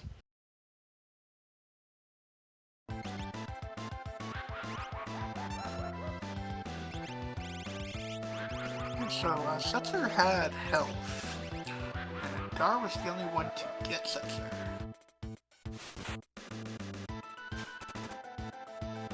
Alright, so Honeydew's taking on the first of 4 bosses in Worlds Collide, of which we call Final Kefka. On the first boss, there is an order of operations. There are 2 hands and a big old smelly face. As you can see, Honeydew trying to exploit one of those weaknesses. The hand on the left side of your screen is vulnerable to insta-death. The other hand and face is not. Wow, we are not doing that. Yeah, it is also vulnerable to stone or break, and it is just not triggering tonight. I promise, I'm 1000% sure it's vulnerable to death, despite all these failed attempts. Man, And we're not getting it. And maybe this one will do it for him. There we go. Whew. Yeah. So as I was saying, How many failed attempts was that? at least 70. So we want to exploit I that. also don't think that's how math works either. Yeah, I not 70. Yeah, Falcon Hit not giving us the suplex. Can you suplex Narapa? I don't know. I might have to go look that up. Only one way to find out. They're not gonna do it anyway. Yeah.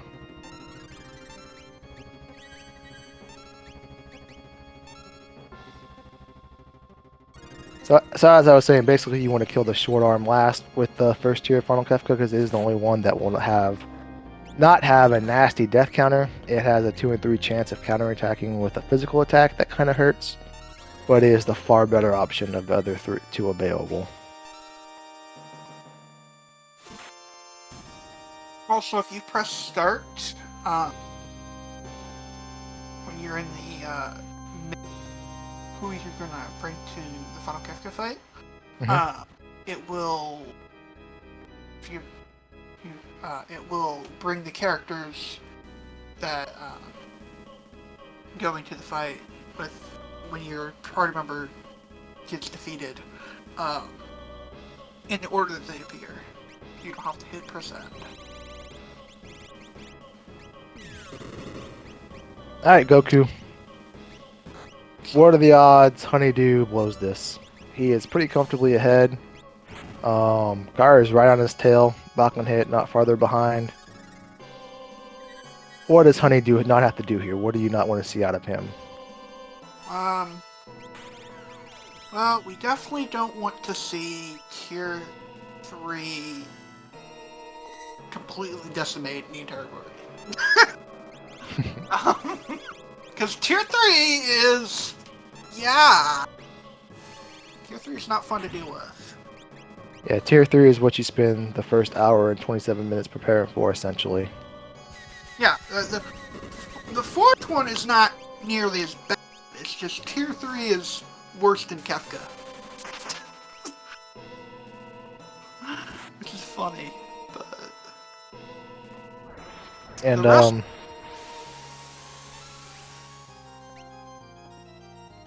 similar to Tier 1, Tier 2 has a similar order of operations. There's a couple weaknesses and vulnerabilities to exploit, like instant death, elemental magic, and then magic, the part on the far left, is susceptible to mute.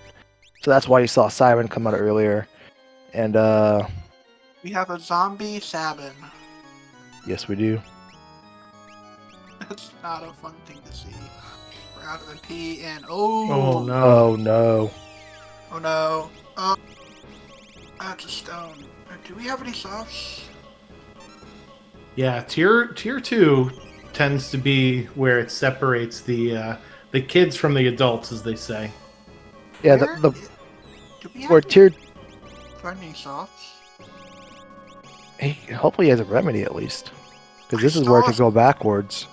If he doesn't, that's one character down. I saw a down. soft at the top. Behind you, go to the Honeydew, top. Scroll up, my friend.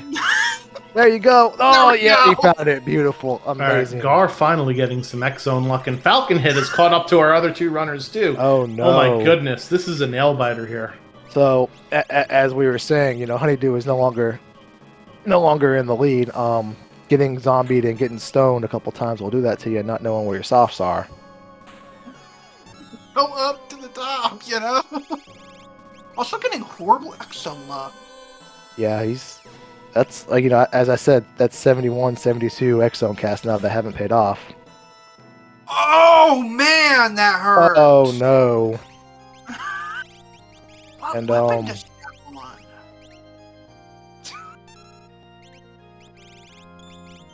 This is not what you want to see.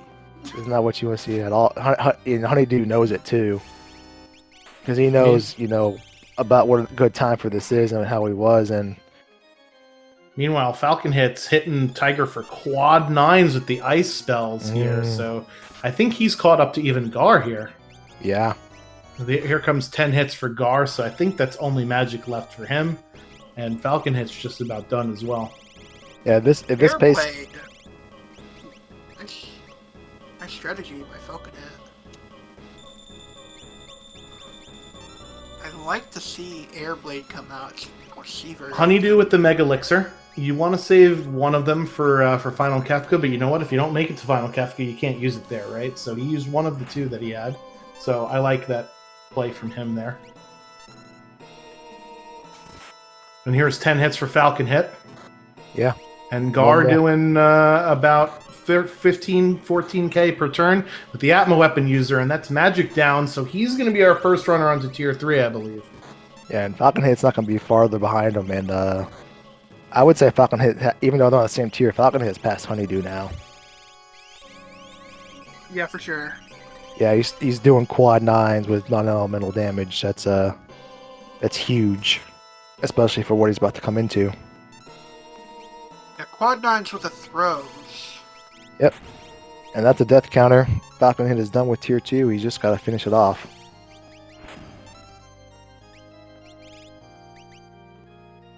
Not quite.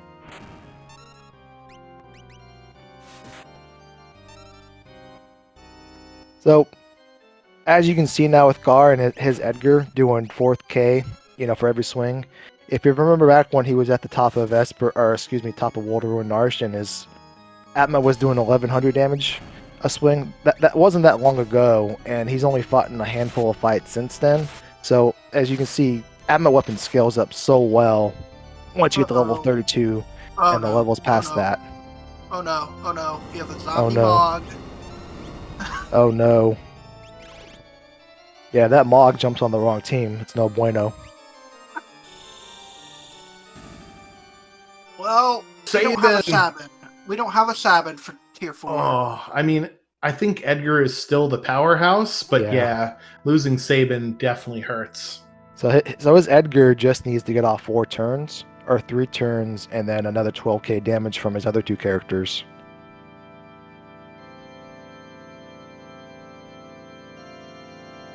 And we got a jumping zombie for Honeydew as well. Oh no, that's gonna hurt when he lands. Just get the life 3 on now. So life 3 isn't going to work with. Oh, that's true. That is true. Life 3 is completely irrelevant because you don't die; you become a zombie. Yeah, so only Phantom, Fenrir, Golem are our calmness protection, and of course. Oh, we're doing the Phantom strat. There we go. Oh. Let's see if we can get this off. But Quick will undo that on Sabin. Yeah, but you know what? If it's undone on just one of your party members, he's going to take the chance because he needs to damage him enough down here to get over 10,000 in this one turn. Mm-hmm. So throw your biggest throwable here. Oh god! And now we got 2 out of 3 zombies, 2 out of 4 zombies for Gar as well. Oh no! Yeah, and Edgar's got 1 HP, so he can't be doing any offense anytime soon. Oh, he did the quick, and then with his first turn, he did vanish. That is disgusting. There's some shenanigans going on for Falcon Hit here, and I'm all about it. It was the second turn. Oh, excuse me. Yeah, Gar's got his characters back up, but let's go. All right, door is open. Gar's got to close on a Falcon Hit. Oh, Zombie Realm. Oh no. That's something you don't want to see. No, because now you have to waste one of your turns here using a Revivify instead of attacking during the Goner charge up, which is when you want to attack. Oh, there's that fire rod. You were questioning it earlier, Goku. Oh, there it is. And that's why, for that 1300 damage boost. The double kill from Calmness on both Edgar and Sabin for Honey. It's a travesty. And out comes Goner here. Setzer is almost certainly going to be yet another zombie. And we'll see how Gar recovers from this. He's got shell. Ladies and gentlemen, I paid for the whole seat, but I only need the edge right now. This is intense. This is very tense. We have 3 people on follow Kefka at one time. Just think, if Gar knew the correct way out of Phoenix Cave, he could be done by now. Oh, we're doing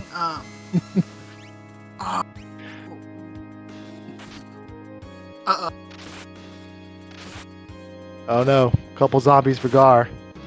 But he doesn't But if he care. does it- Going for it. Yes! What's the GG? That's it! Let's go! Beautiful.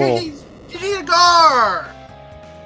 I take it all back. If you unfollow Gar because I told you to, go back and follow him because he is our winner tonight. Yeah, but he's all last place in our hearts.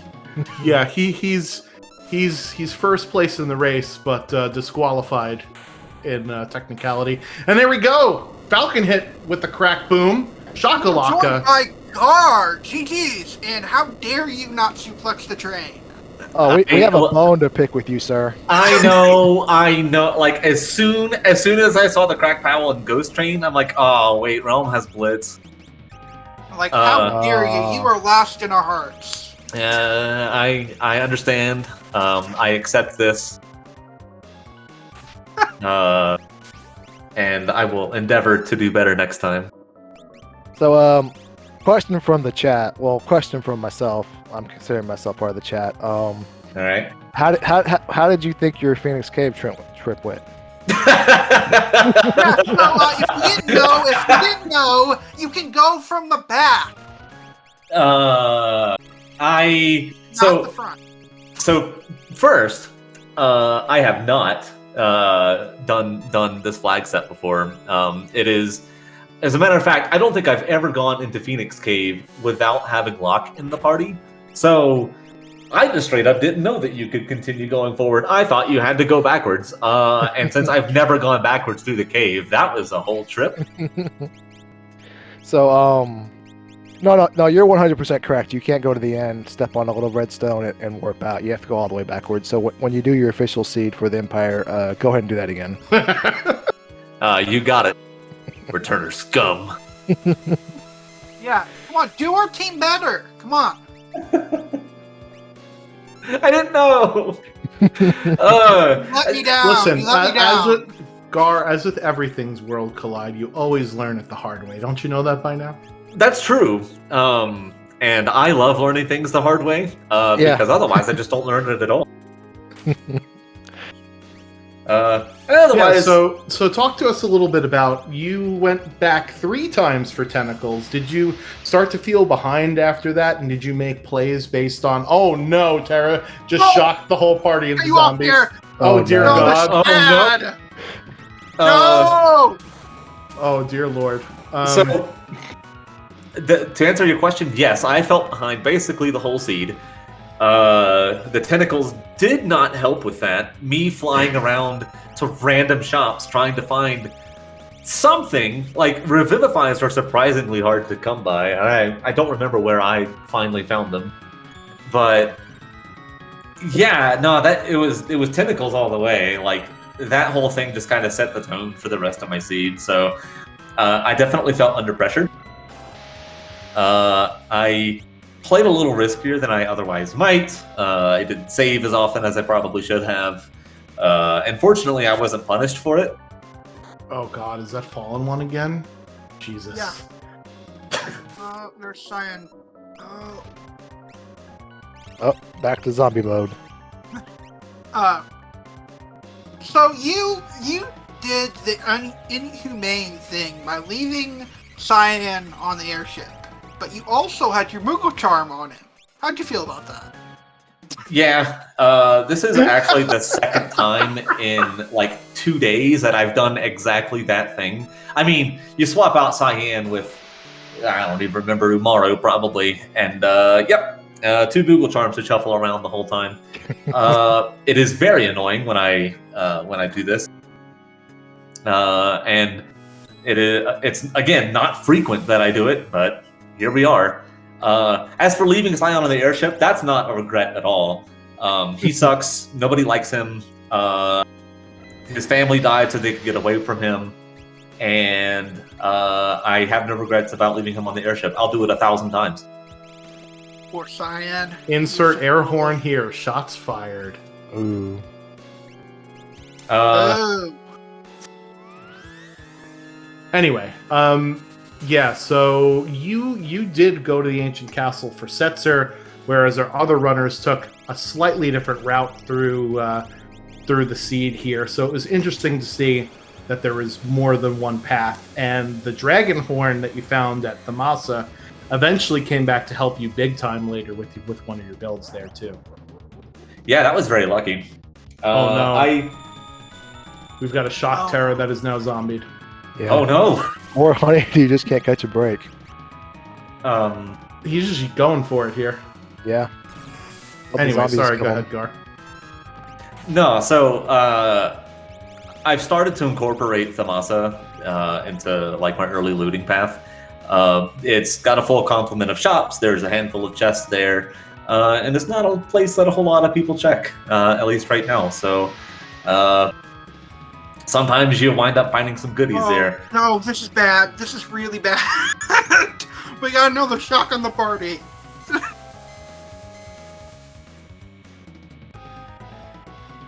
So I'm guessing you haven't run your official run of this since you said this is your first time. Anything you do differently when you do your official run based on this practice, and something that you oh no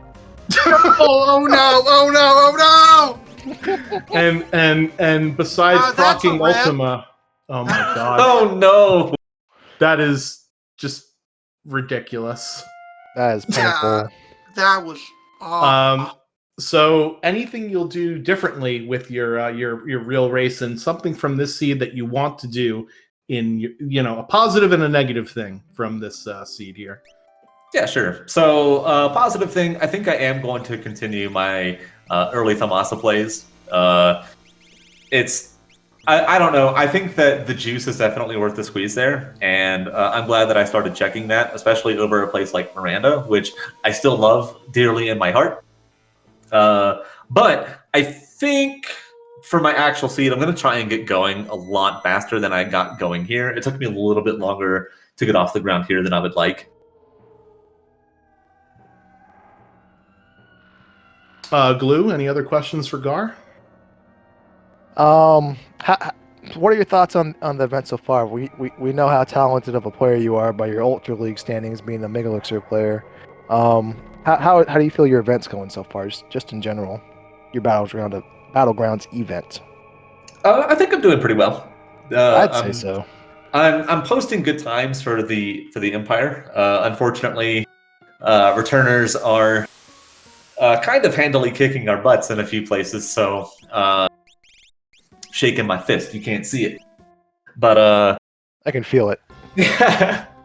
No, I really like this event. I really like the flag sets. I like how it's laid out, and big shout outs to Double Down and everybody who helped to put this event together. It's a ton of work. A lot of play testing goes into it.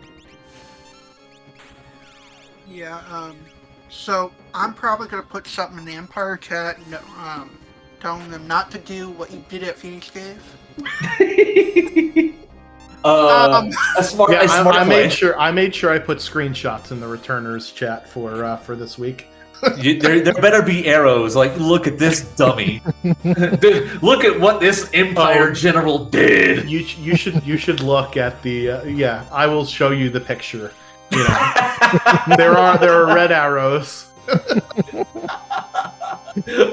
Oh, I need to see this. I can't actually see returner chat, but whatever you're willing to leak from the other side, I would love to see. Yeah, just please put it in the Imperial chat, please. So that we don't ever repeat what Gar just did. We're already losing. Look, see, I'm an educator at heart, so and I teach by example. So now You can the debate. Empire, You can debate the man's process, but you can't argue with his results. no, the results were just dumb luck here. You're showing what not to do. He gave Falcon Hit and Honeydew a false sense of confidence. I told you there are red arrows in here. Thank you, Schwartz. Oh, that's terrific. That is absolutely wonderful. Thank you for doing that. And now my dumb head, I will never forget this. By the way. You learn lessons the hard way. So thank you so much, Gar, for racing. Congratulations again on your first place win. And yeah, we hope to see you in a future skirmish. Can't have the races without the runners, so appreciate you being here. But we got to talk to Falcon Hit, who finished only 21 seconds behind you in this race. Yeah, absolutely. 22, actually. So final memes. Thanks everybody for putting in your part. Glue and Goku, thanks for commentating. The Schwann's 27, thanks for putting this whole event together. I really appreciate it. And to all of you watching at home, thank you so much. I hope that you had a good time, and we'll catch you next time. And thanks, SpeedGaming. Yeah, one last thing. We told people to follow you and then unfollow you and then follow you because of the hamburger, then unfollow you because you didn't suplex the train. But you know what? Yeah. We'll give it back to you. We'll tell people to follow you. Because going out Phoenix Cave the wrong way deserves a pity follow. Look, a pity follow is still a follow, and I'll take it. And we'll also remind our viewers to follow our restream team here, and our commentators, trackers, and all of that good stuff. And GG's to Falcon Hit and Honeydew. And thanks, everybody. Okay. We appreciate you. Thanks, Gar. And we've got, even though he was 22 seconds behind in second place, thank you for being patient and waiting. Falcon Hit is in the booth. GG's on your run. That was a pretty nuts race at the end there for sure. Yep, it was really close. I blame Doomgaze, but actually what I really blame is the... Oh yeah, you did get yanked out of the sky right before you went to the customer. Dataluma, he just is attacking everybody this seed. I just want to point out that Gar did not suplex the train when he could have. Okay. So even though he finished first in the race, you actually finished first. So congratulations. Due to disqualification. Cool. And so Gar did, when he did the Phoenix Cave, he went the opposite route that is the fastest time. He showed us what not to do. I have definitely done that before. What was it? There was I think a seed of the week that was a dragon hunt. And I had no idea that you could go out that way. So when I killed the dragon, I was like, oh, what the heck do I do? So I spent like 3 minutes looking for the exit. And I was like, oh, it's so obvious. There are even rocks on the way. Yeah. And then I'll never forget it. Yeah, you're by the exit, so just get to the exit and jump off, jump on the rock, get on the bridge, and go to that shiny. Everyone likes shinies. Exactly. I just never forgot it because, well, walking back is a journey. It is a spiritual, spiritual journey.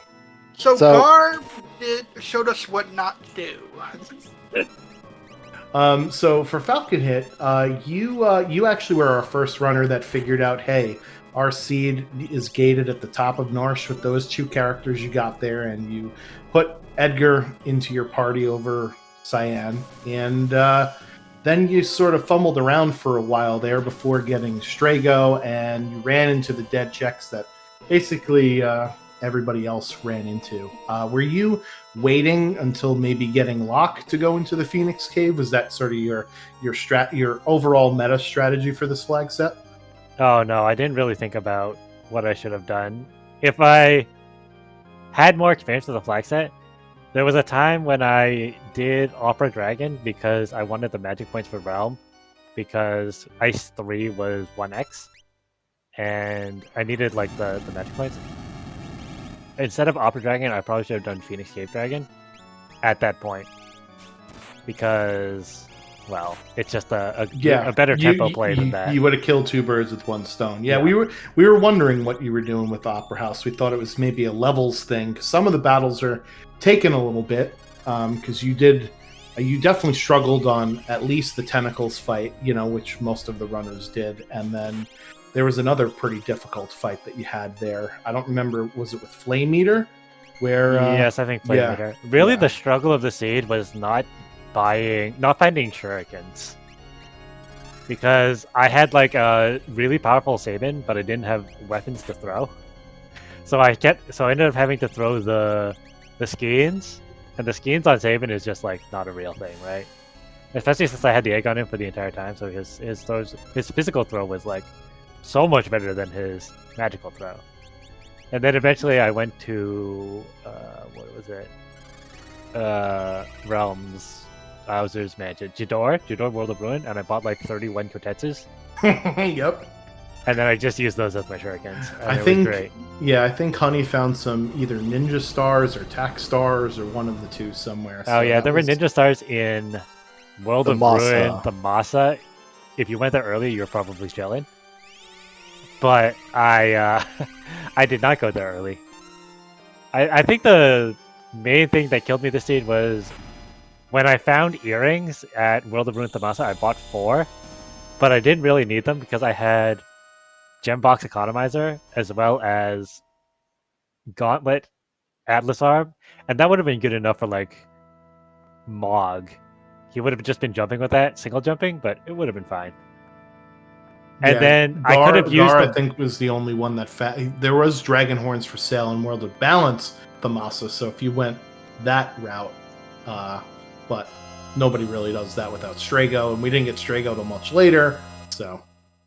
Right, but what I'm saying is, if I had kept the money that I spent there, and I just went to Auction House instead, I would have been done like 10 minutes faster, because I wouldn't have had to do a Terra check. Yeah, because there was espers in the auction house. Yeah, I saw that there were espers in the auction house because I did go to Jador, right? Mm-hmm. So it's just like, is an unfortunate allocation of resources, I guess, or a misallocation of resources, which cost me like 10 minutes, but you live and learn, right? Yeah, so Honeydew wiped on a shock Terra zombie, shocking the entire party. Like, the rage and was doing shock and shocked the entire party. And yeah, this has been a 30-minute climb for Honeydew because he started around 126. And yeah, he was actually at Kefka before everybody else, unfortunately. So tell us, my last question, tell us a little bit about the strategy with having the overcast where you get to be zombies instead of dead. That sort of brings a whole new wrinkle into things, right? Because if you're dead, you can't harm the party. But on Final Kefka, if a zombie accidentally hits Kefka and procs ultimate, which is exactly what happened, then it's going to be a problem, right? So tell us a little bit about your approach there with zombie versus wound. Let me think for a second. How do I say this? A lot of abilities are a lot more dangerous with zombie. I think, like Shock, you saw in this fight, mm-hmm. It was very, very explosive because when one character goes down, you can get a chain reaction, right? It's the same thing with if you go from tier 2 to tier 3 and then you proc tier 2 quarter into tier 3 Merton and you don't have elemental nullification, you're starting to fight 2 characters down, which is never what you want to happen, right? Because it would take time to recover. So it's very similar with the zombie.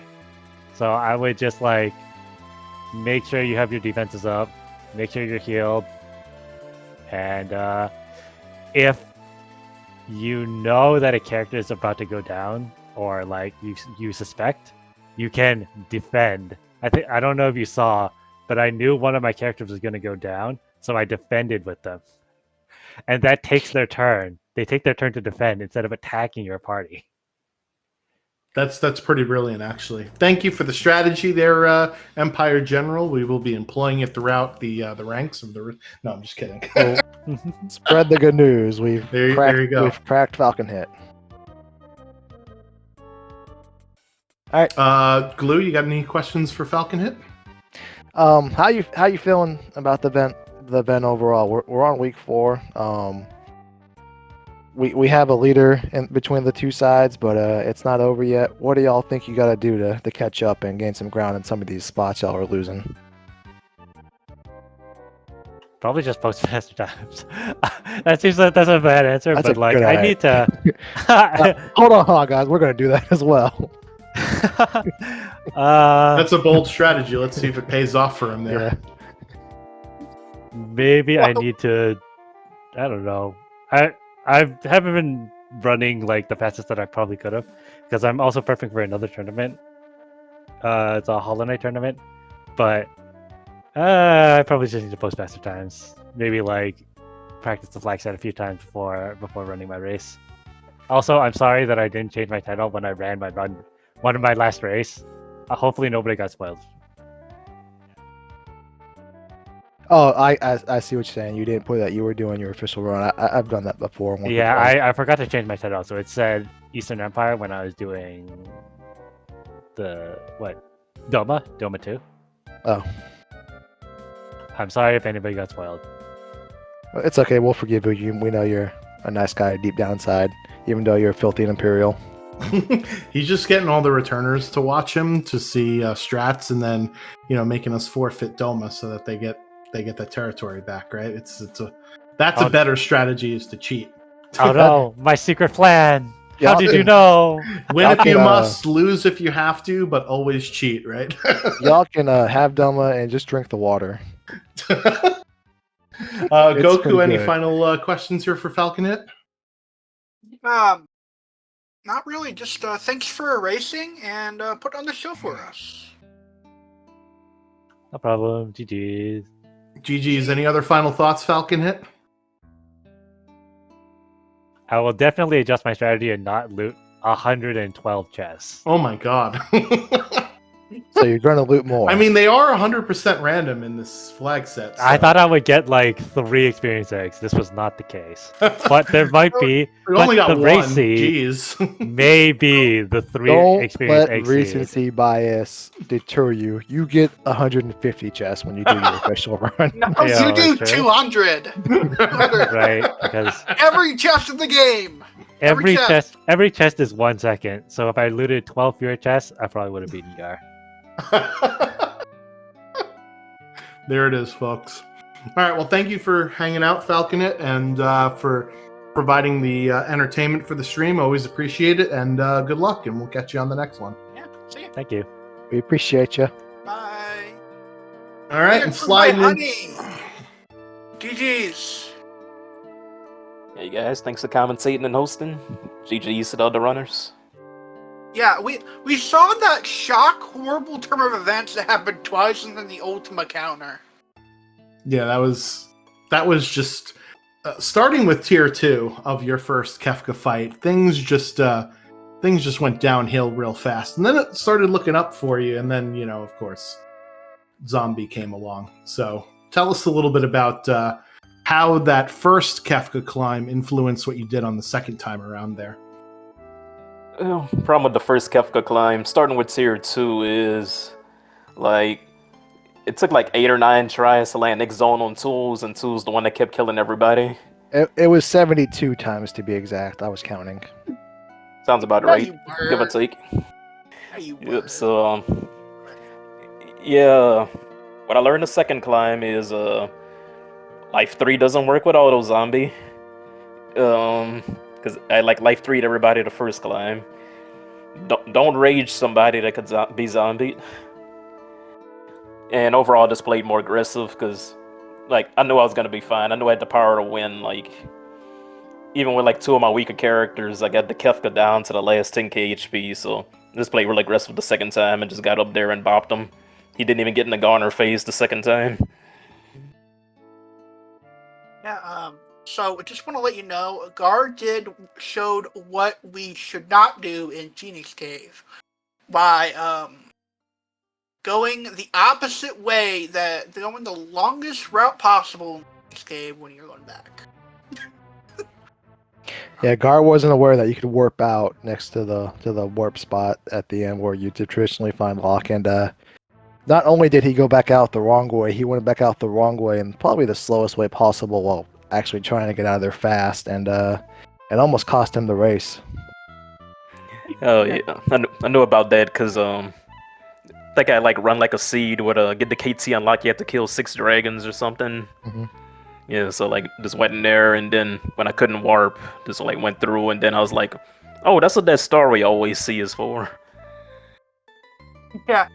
It's funny how the developers came up with so many ways to stop you from getting soft lock. Like you got that and the hook and Zozo and you can climb out of Magitech and stuff. Like there's no real way to get soft lock that I'm aware of. Yeah. And Just don't use also- Y remove all over the place. That's when you start running into trouble.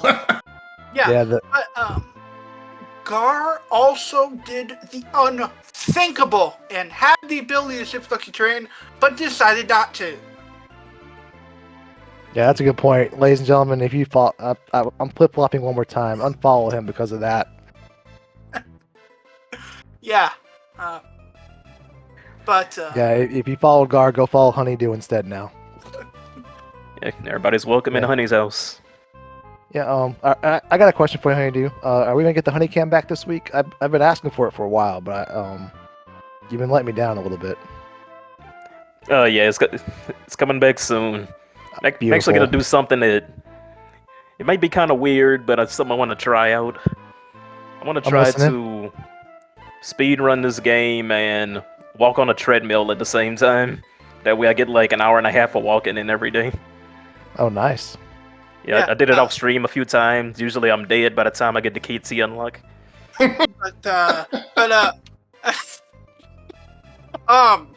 but yeah, what your thoughts on the seed though? Yeah, see, was perfectly fair. You started with a thrower, so if you die with a thrower, that's on you, because thrower's all the power you ever need. Yeah, it felt pretty good up until the Kefka climb. I did last location Kefka at Norsh because I didn't want to go there with 3 characters. Mhm. But I should have did the thing where if you need a character, follow your newest character's checks, because Malga and Kefka at Norsh had the characters, and I could have had the Blitz Realm earlier, and if I got her earlier, I might have put the EXP egg on her. Like, I don't know. But Yeah, well, I mean, the weird thing is you did get to your characters last, but because you front-loaded your seed with all of those dead checks, right, the other runners ran into them later on in the seed, and you were actually into Kefka's tower first and going up against Kefka before the other two. It's just the unfortunateness of how, X-Zone wouldn't hit, and then Tier 2, and then, Zombie on Kefka.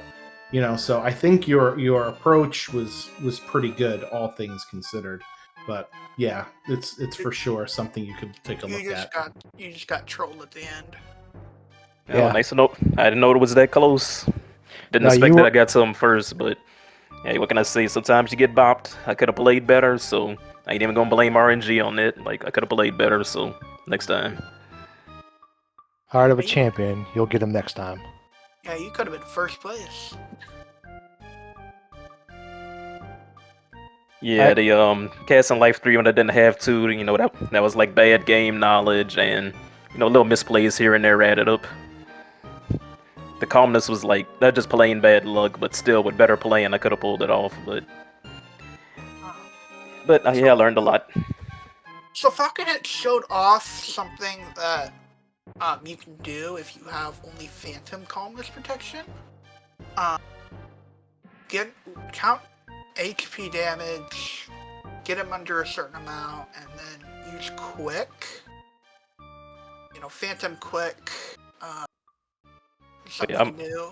Yeah, I'm really, really good at Phantom Tier 3. Like 95% of the time I landed, almost 100% of the time, but I didn't have Phantom. Yeah, because Guard, I think Phantom was at Owzer's, and Honeydew never made it to Owzer's. Of course.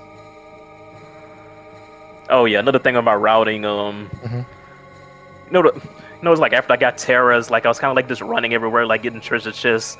I was trying to get the 40,000 for the Zen Thief, which I like barely hit. So that's why I was doing like that insane amount of looting, like going just to her basement and like I went to Phoenix Cave before Zen opened up a few more chests and was getting out of the way chests in Phoenix Cave. I got that scimitar in the very last chest, and they gave me the money for the Night Magistrate. All right, what are your thoughts overall on the Battleground Ground event? We're at week 4, so we're halfway through to a returner's victory. Not the jinx us, but you can't jinx. You can't jinx the inevitable. Okay. How do you feel your event's going overall, Honeydew? How do you feel about the event in general? How do you feel like you're performing? Or some things you like and don't like about it? I think the event's been great. I could say this much. You feel like you in a war. It's like every week by the time I'm done with the last async, I'm like limping past the finish line. Like, these flag sets will beat you up a bit. And whenever you do good at them, it feels very, very rewarding. I think my performance has been decent so far. I've been having like a lot of top 10 finishes. Just doing my best to contribute to the team, but usually like every week they have like one async where I just completely botch it, like just absolute clown fiesta. But that's a good thing about running 3 flags a week. You mess up one, you do good in 2. Overall, you did good for the week. Yeah, I do like the multiple runs and the variety of flag sets, because there's some I struggle with. There's some are flags that I've never played before, and there's some I just absolutely love, and I kind of lean into, and I feel like I'll get better at. Definitely Thamasa, I would say for myself. Swans, you got any other final questions for Honeydew before? Yeah, no, I before he think leaves us? that you basically summed it up really well. So thank you again, Honeydew, for volunteering to be on Restream and representing the returners well in this particular race. Can't have the streams without our runners, so thank you so much for volunteering, and good luck with the rest of the flag sets, and let's go take them down, shall we? Oh yeah, go returners. And oh yeah, I just want to say one more thing about the tournament. Like, I want to say I appreciate like the people that put it together, and I could tell like getting all these flag sets together and running the event, it was like a lot of work. Shout outs to Boo, shout outs to all the staff. It's been a very fun event, and we appreciate all the hard work. I know it's not easy, so just thank you. Yep, for sure. All right, well, we'll catch you on the next one, and again, thanks for racing. Till next time. All right. Yeah. All right, so Drinks Glue, we got anything else to chat about before we get out of here? I had one. I'm not prepared for my Final Fantasy VI, sick twisted joke. I'm gonna work on it a little bit for next time. All right, workshop. But I have one workshop coming. it. I have All right. I have one coming. I really appreciate Honeydew. I like that guy so much. And Yeah, positive attitude. Sometimes it the perseverance there, especially when you put in all of this time and effort. That was as we said, coming up on a 20-minute climb just to get knocked back down to an Ultima from a zombie attack counter is just brutal. But to have the perseverance to continue going is definitely something to take out of this for sure. Goku, you got any other final thoughts of tonight's race? Join our Discord. We will be happy to answer any of your questions. Go ahead and play your own scenes at FF6 Worlds Collide. And just enjoy the randomizer. And the Discord we will be more than happy to answer all of your questions, no matter how dumb you think they are. There's no dumb questions, only dumb people. Am I right? I'm just kidding. But yeah, so Empire taking it down tonight for this particular skirmish with Gar and Falcon Hit coming within 22 seconds of one another. Honeydew in the lead for the back end of the race, but getting some unfortunate bad luck and some bad boss scripts there at the end. But this is a great race to show off, though. Maybe next time we'll 1v2 the Empire. Me and you, Schwantz. We'll take down Goku in a skirmish. There we go. We'll have to give it a shot. Why against me? Well, we got to gang up on somebody, right? And since you're here. You're the only Imperial I see. Anyway, boys and girls, thank you so much for joining us here on this Worlds Collide Wednesday. We hope to have another one for you next week. Same time. Probably not the same channel, because we'll be on whatever SpeedGaming leftovers decide to give to us, and we are grateful for them for hosting our little event here. So thank you so much, as well to Drinks Glue and Goku for doing the commentary for the race as well. So thanks, guys. Always appreciate it, and I think we had a lot of fun. Glad to commentate. Yeah, it's always loads of fun to do this with you guys. So thank y'all for having me. Absolute blast. And that's going to do it for us here. And we'll catch everybody on the next one. Thank you. Bye-bye now. Peace. Bye.